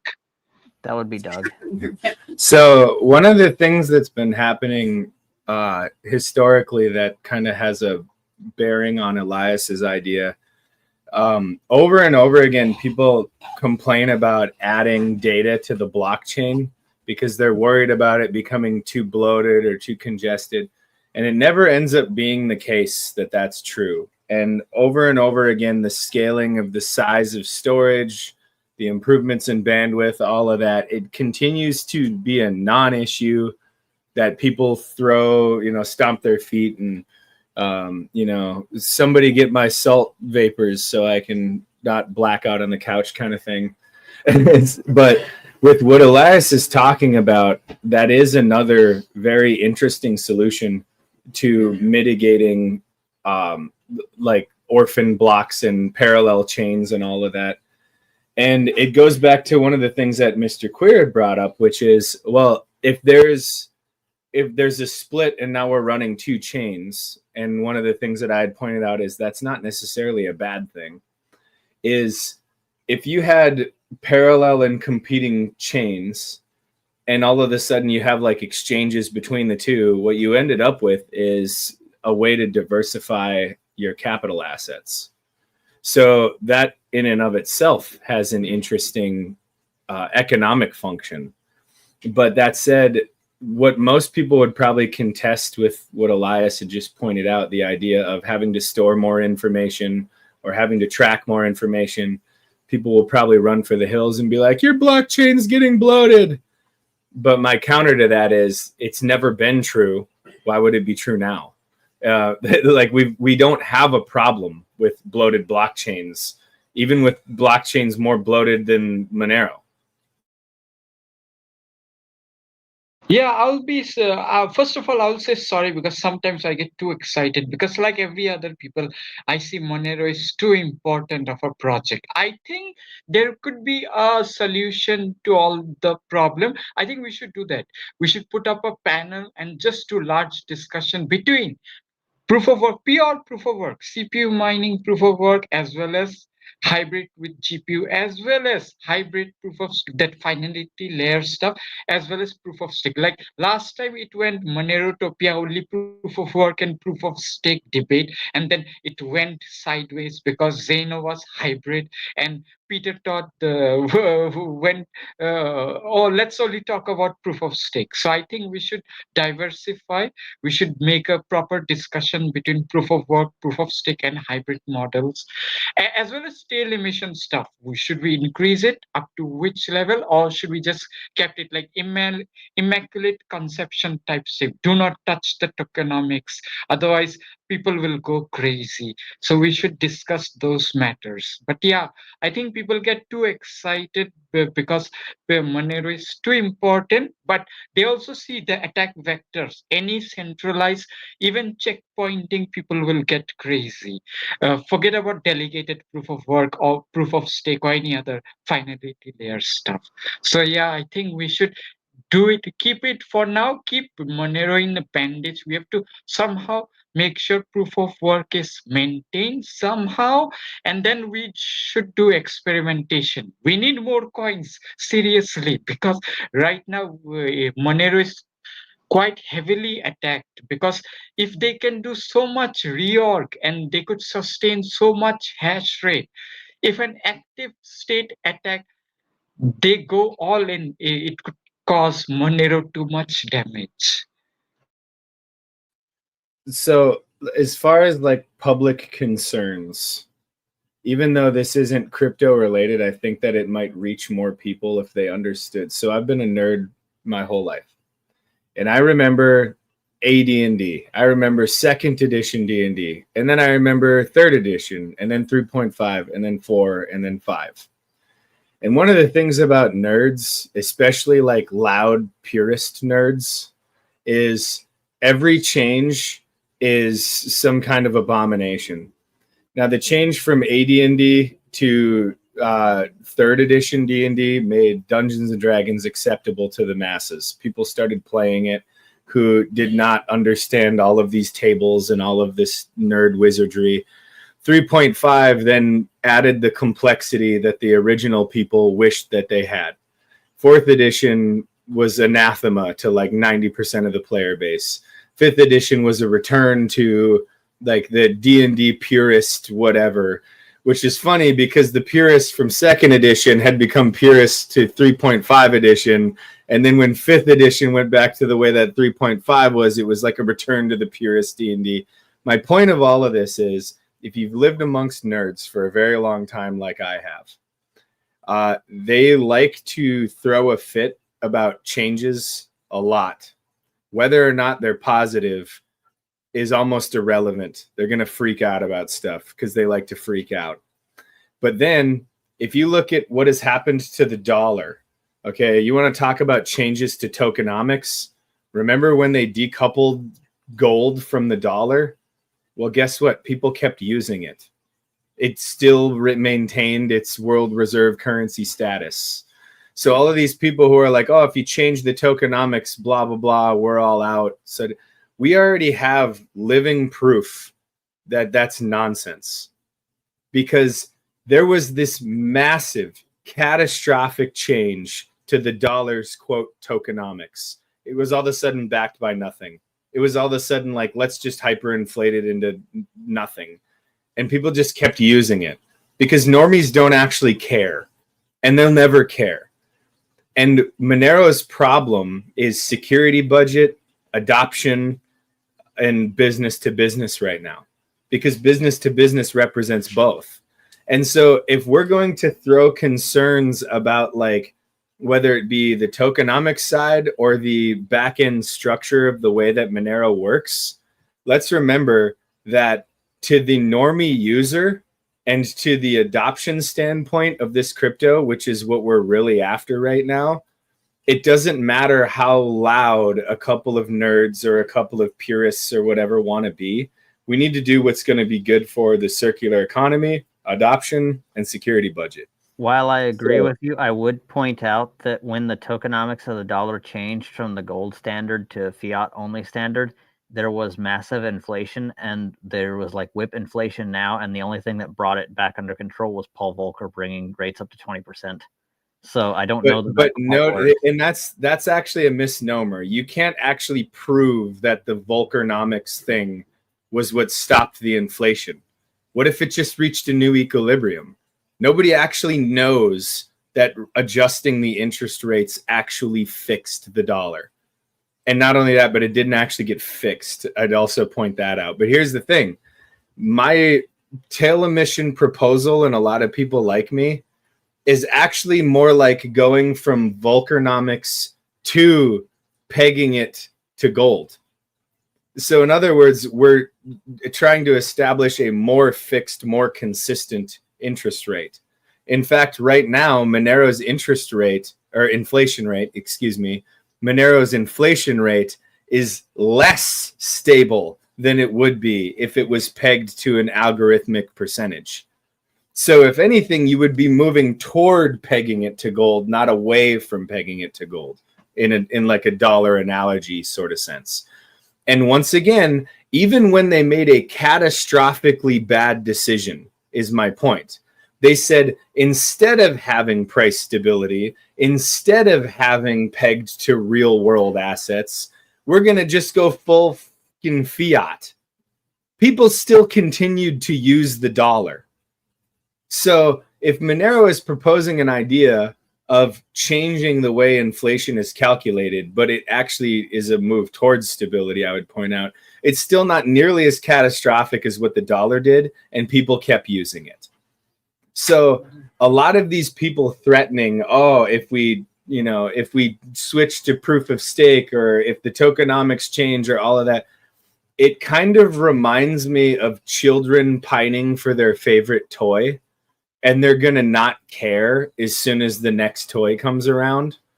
And over again, we keep catching these people not actually reading the proposals. So why do we care about their input? And I mean, that can be kind of cold, but the point is either they're trying to do what's best for the Monero economy, or they're just being loud crybabies. And the evidence seems to be mounting that a lot of these people are talking about things that are completely out of their element. They're not actually reading the research. They're not actually doing the homework, and they're not adding to the discussion. You know, like a lot of people who are saying, oh, we need to get to mining. I know people that are actually buying hardware and mining on it. Are they? Probably not. All of these people saying, oh, it's so easy, just, start using goo packs. Are they improving the UI of goo packs? Are they actually making proposals to make it more usable?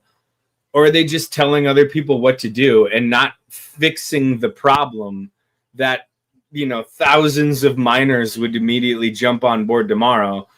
I mean, at this point, you could probably vibe code half of it, but they're not doing the work. They're just telling everybody else what to do. They're just telling everybody else how to fix the problem, but they're not reading the proposals. They're not doing the work. So to me, why do we value these opinions so much? Why are we worried about a certain group of people going off and doing their own thing? Like, okay, fine, go off and do your own thing. But let's have the adults in the room come up with a solution and figure it out and do things that actually fix the problem.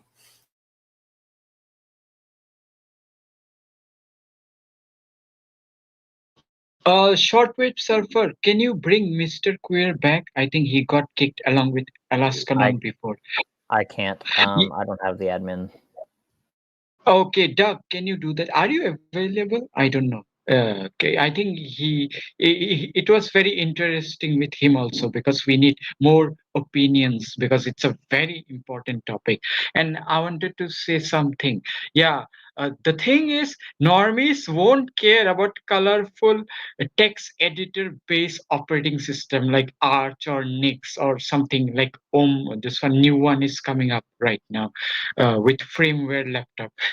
As well as people only care about buttons, one-click buttons, colorful UI. So yeah, we have a issue with that. We need to solve that. I think we will come up with something in the future. But yeah, the thing is, normies care about easy stuff. Click, click, click, easy stuff. As well as they don't want to be study, or they just want easy solutions. So it's a problem. So we have to keep Monero CPU mining only, proof media. We have to keep it low fee and make sure it's a good medium of exchange and store of value. But yeah, I think in future Monero fee should have to be increased, because we are discussing right now the mining fees should be increased.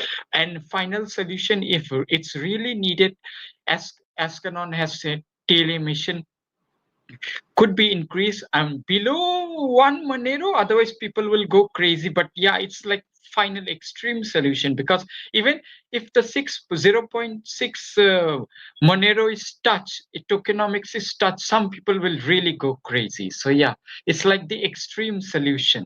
So yeah, it's very tough that and it's a good thing that cubic thing happened, because we know the selfish mining, the zero empty block attack vectors were there, 51%, lots of attack vectors were known.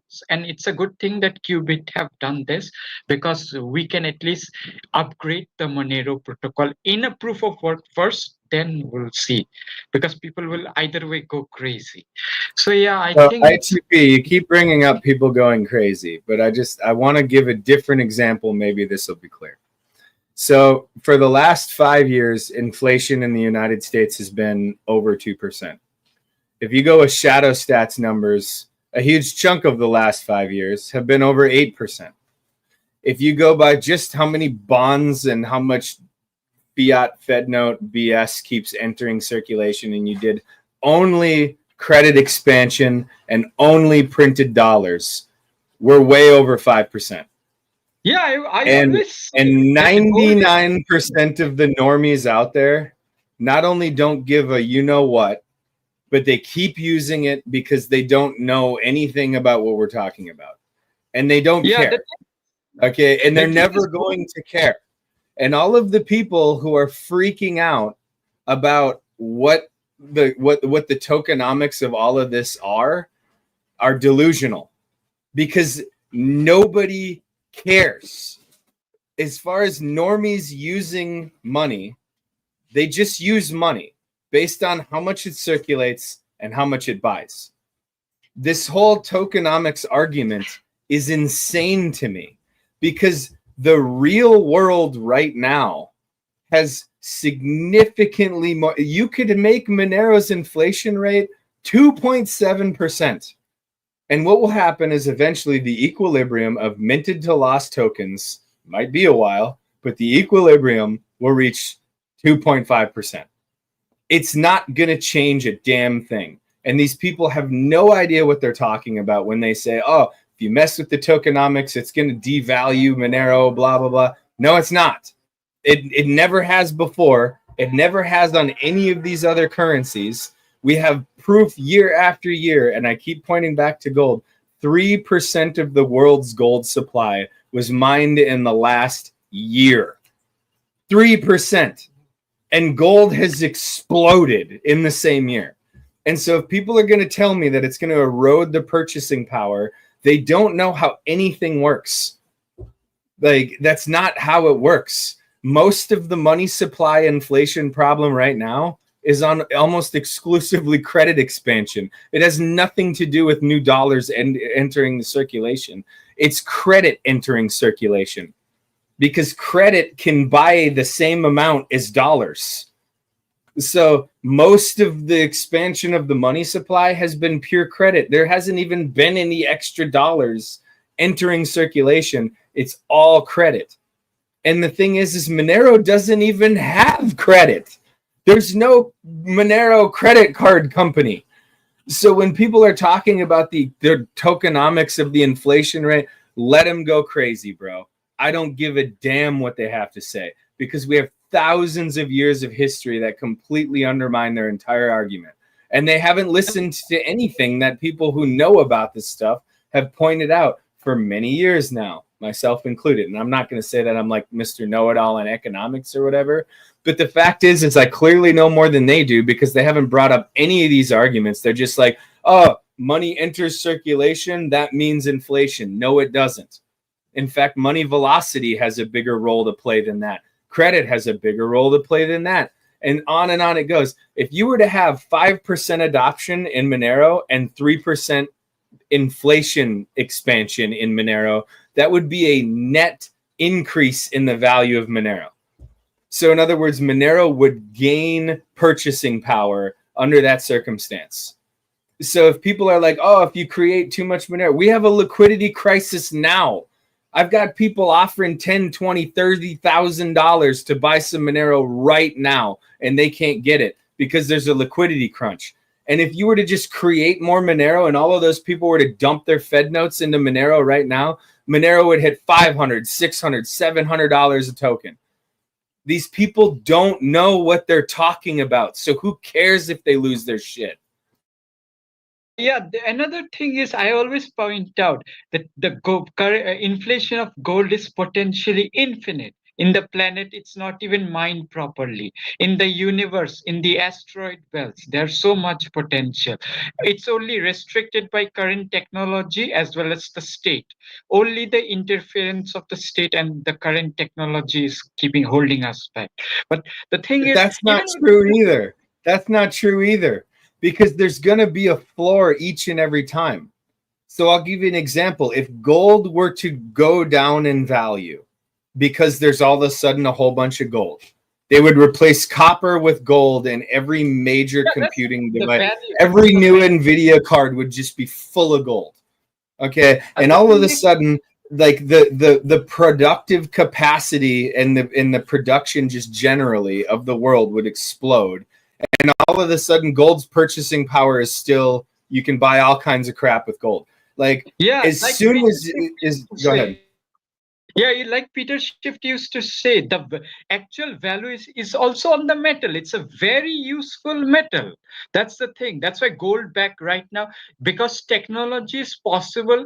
It's in current level, it's possible to make it a thin layer of gold back. So it's a very useful metal. So same thing, some people will not even trust digital currencies because they think it's like religious abomination, or they will think it's like it will go eventually go for like technocracy or like surveillance state. So they will just stick with gold bucks. So yeah, the thing is, even with the dollar, it's so popular because the rest of the currencies in the whole world are garbage. That's why dollar, even with Intron, like Justin Sun's network is being so much popular, because the rest of the currency of the world are garbage. So there is some I can basically guarantee you that everybody who's talking about supply and demand right now when it comes to Monero, I can basically guarantee you that my 5-year-old knows more about supply and demand than at least 85% of these people.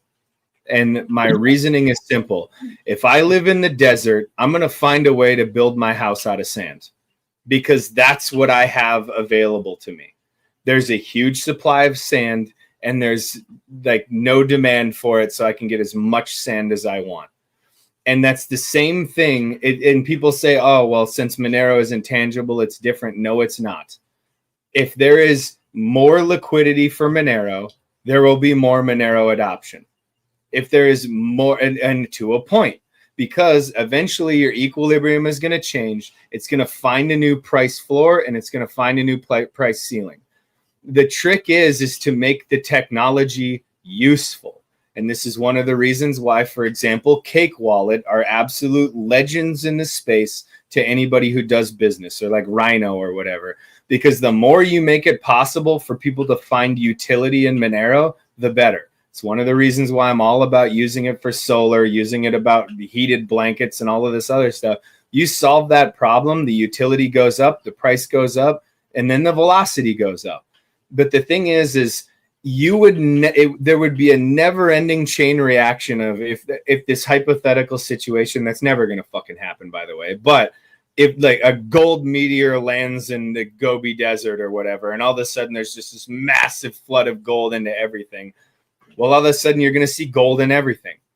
You're going to see people using gold for license plates. You're going to see people using gold for blue blockers in their car windows. You're going to see gold in literally everything.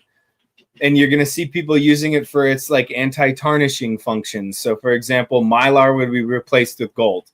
And all of a sudden, every single piece of packaging that's ever been made is going to be made out of gold.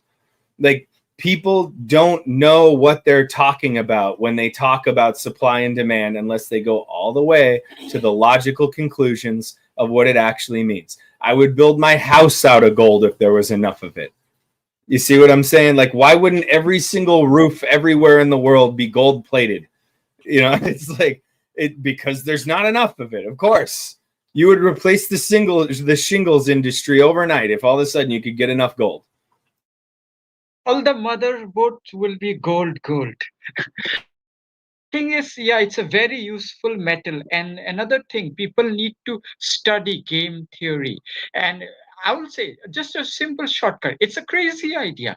People in the Monero community should start playing EVE Online to understand how means culture or like that currency. Is terrible advice. That game is spreadsheets in Let me complete. I'm not talking about the centralized model they are doing. I'm talking about how like useful means trillions of means currency being floated between players.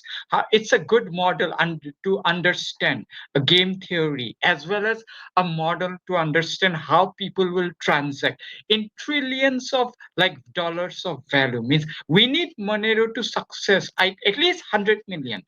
If we can get like 100 million, like huge billion, 100 billion, so it will be better. But still, I'm talking about just as an example, people should start looking at for useful design, like ease of use. People should start looking at like a game, like blockchain games and which one are useful.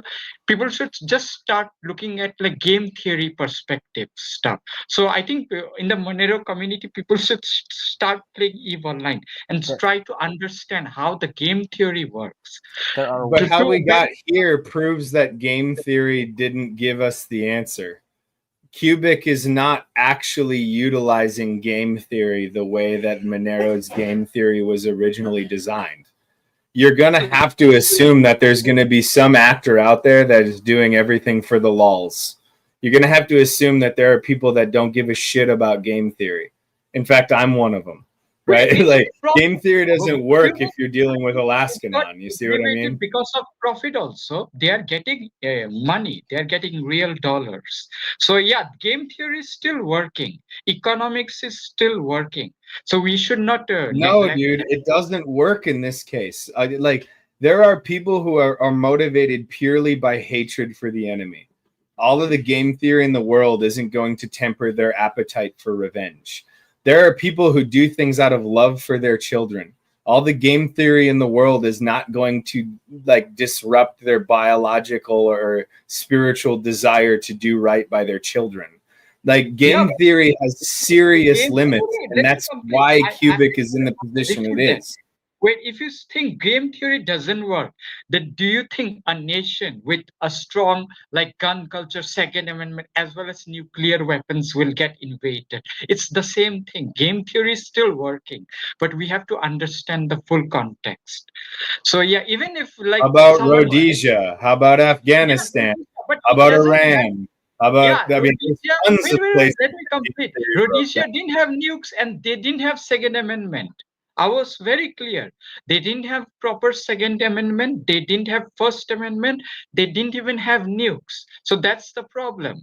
So yeah, we have to understand game theory. It's like game theory is still working. Natural order is still working. Natural selection is still working. Economics is still working. Yeah. Just we have to understand these subjects. Otherwise, we will get screwed. Well, my recommendation instead of EVE Online would be Idiocracy, because natural selection is already going the other direction. You see, game theory is already falling apart for one of the. And I wish he was still up, but allegedly maybe D. Martian or Mr. Queer or whoever it was. One of the things that he points out is there's already this situation of haves and have-nots.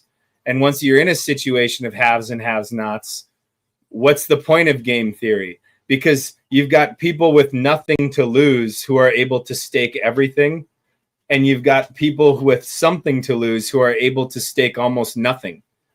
You see, like, and then in the case of proof of stake, it's totally inverted, which is if it was a pure proof of stake system, then the have-yachts would have almost entire authority over the system. Then who are they going to pay and with what? Like, game theory has already broken down in the situation that we're in right now. We have moved completely over to an ethical argument, you know? Yeah, it's not a problem of like capitalism or hyper capitalism. It's a problem of state intervention and socialist policies. That's the issue. Yeah, we will have stupid people. We will have like poor people who are like got duped into like socialist or national socialist or international socialist or like stupid means inferior solutions to undermine game theory. But still game theory is still working, because not because stupid people doesn't exist. Stupid people exist, but we have to mitigate. We have to put like safeguards. We have to be very careful. That's why I still tell Monero community to like study the game theory, economics, as well as look at other solution also. Be open-minded. But yeah, we have to remember the next, I think, crypto main, I think next adoption will come from gaming, because people have pointed out, because the next generations people will get older. Yeah, if it's good, if we have like advanced tech to make people alive for like 500 years, 1,000 years. But right now we have to be very realistic. We have to make sure the next generation get all that knowledge correctly, and we have to make sure the current generation is still there. So yeah, we have to be very careful, and we have to pass out the knowledge that economics, game theory, natural selection is still there, but we have to be very careful about it. We have to know those concept, and we have to be like, that's why I don't jump for like layer 2 or proof of stake or hybrid model. I think first we should bandage the proof of work properly, and then we'll see solutions slowly, either in alternative chain as well as in Monero, if it works, because it's about trust issue. Once a trust issue is broken, it's like Monero is too valuable because of the trust issue, because it's like fully CPU proof of work coin. It's getting much better privacy in the future with full chain membership proof as well as the post quantum upgrades. So yeah, we have to be very careful about that. All right, guys, we are rounding out. And I'll ask you, who's that you have in the background over there? It's hard to see. You don't recognize this gentleman here, Michael 10. Oh, there he is. Yeah, it's a little hard to see from here. How's it going, man? Pretty good. Everybody's on their Alaskan vacation but Doug. Just going to point that out there. Like, I'll make it there one of these days. oh, I know you will. Kidnapping is still on the table, bro. So We do a midsummer Monero thing up in Alaska. That'd be a Yeah. blast. Yeah. Monerotopia 2029 will be out at the Alaskanon compound. You heard it here first, ladies and gentlemen. I don't know. How hard is it to get there? Excuse me, Cubictopia 2029.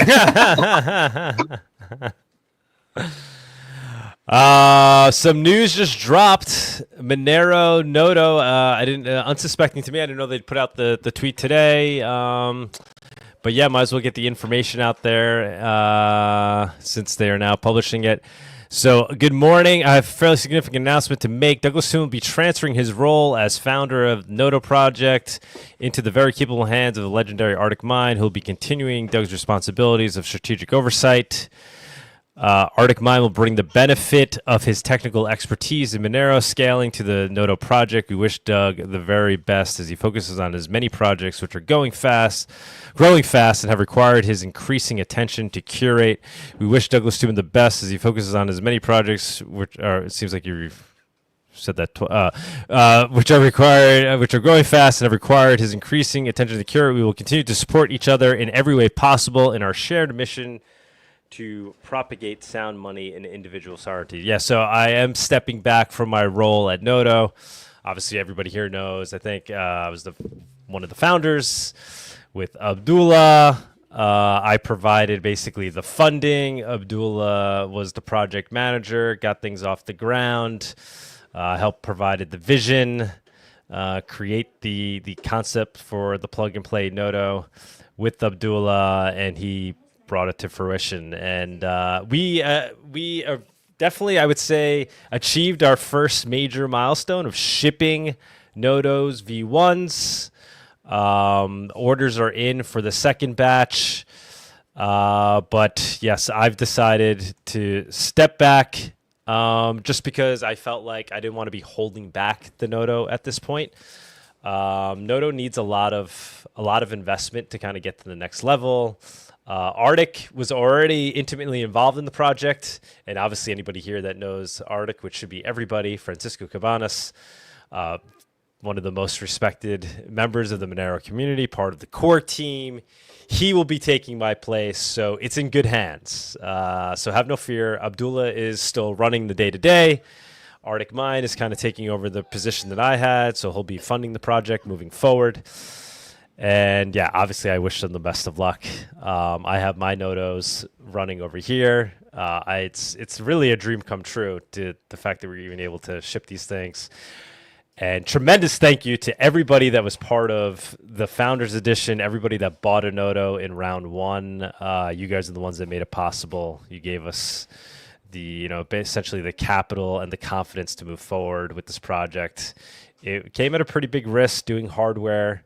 So yeah, it's in good hands. We'll see where it goes from here. I'm sure I'll be contributing in different ways, obviously getting them involved, helping to promote the Nodo. Obviously, I would love to have it be a part of Monerotopia conference moving forward. That will definitely be the case because we use them there to run the marketplace. And I'm sure there'll be many collaborations moving forward. So yeah, just want to get the news out. I didn't realize Monero Nodo had tweeted that out. So it is now official. Arctic is a good choice for that, so that's good. Yeah. It's not like I'm bailing and the thing is just going to go, right? Like, left it with, I can't think of a better person, right, to pick up the ball. I think as far as getting projects off the ground, Doug is like the crown king champion. But as far as keeping them working, Arctic Mind is probably right. Like, yeah, I think it's actually a good timing, bro, because I think that he's the guy for the job. Nodo upgraded from Doug to Arctic. That's how you knew Doug did his job, is it survived long enough for Arctic. Hey man, it took a lot. Like, listen, Abdullah put a hell of a lot of work into this thing, but I put a lot of work. It was a lot of work. Just promoting and getting off the ground, and the rest we took with getting everybody involved, right? And I'm so happy it worked out. And yeah, I couldn't think of a better person to carry the torch. So Good I things will ahead. still Good say things ahead. the Keystone and the Nodo project for Monero, it's like working fantastically. Like it's a wonderful combination. Keystone hardware wallet and Oh, Nodo Keystone. project. Yeah. It's like a very good combination. And I will say one more thing. Alaskanon should run for like a congressman or senator of Alaska. And Doug, you should really try to get to congressman. And I will say, I think time is better spent elsewhere. It was Everybody vote as hard as you possibly can. That'll be my platform. We're gonna vote so hard this time. We're really gonna change shit around here. Let me finish. Like Doug, you should still stay with Nodo project along with Arctic Mind, but just be like helping, like still stay in the supporting role. Yes, and I'm all for that. But we wanted to properly unwind it, and now they're creating a new company. Product. 100%. So I'm here if they want to continue to collaborate. They know that. So, all right. We're over 4 hours. It was a great show today. Continuing to cover the Cubic. Yeah, sorry stuff. guys, I got excited so many times. No worries, man. We enjoy. We're just happy that you finally got a better microphone or whatever you changed with your setup over there. It was very painful, but now we could hear you loud and clear. Like I was busy with my job, so now I'm just switching to another job. So yeah. Okay. But thanks to Tux, he sent me some Monero before. So yeah, it's all thanks to him. Oh. You're welcome. And yeah, I should say, part of the big reason with the transition away from Nodo, like I was saying, the funding issues, but also just attention, right? So XMR Bazaar is taking up a lot of attention. That's growing, and I really want to focus on that. XMR Chat, which I haven't really even that's been Fiat Demise has been doing a fantastic job with that, but that can really start to level up. And then obviously the Monerotopia conference is a project in and of itself. It will go crazy. Everyone will go crazy. I will tell you this, Swoops is a huge pain in the ass to deal with, but he would help a lot on those two projects. Like he gets the work done and he gets it done fast, but he's a fucking pain in the ass to deal with. But he gets it done, bro. He gets it done. No, the other guy, this one, the Steam pool, this another guy, that libertarian guy, but sometimes he's socialist, the libertarian guy that coming on Tim Pool shows. If he gets like a XMR chart along with the big influencers, oh boy, it's ITP, we can keep talking, but we got to close out the stream because it's past 4. To close the show, and he's too nice to tell you all to shut up. Yeah, exactly. ITP, you fix your microphone. You got to fix the interruptions. We could just tweak that. If we could just tweak that aspect of you'd be perfect. But we love having you, man. We love having you. All right, so let me go ahead and run the outro. We do these shows every Saturday, 11 a.m. Eastern. Sometimes we move them to Sundays. So expect us back next week, same time, same place. Adios. Thank you for joining us on this week's Monerotopia episode. We stream live shows every Saturday at 11 a.m. Eastern. You can find and subscribe to our show on YouTube and Odyssey, or listen to the podcast on iTunes, Spotify, or Stitcher. Don't forget to follow us on Twitter or join us in the Monerotopia Telegram group. See you all next week.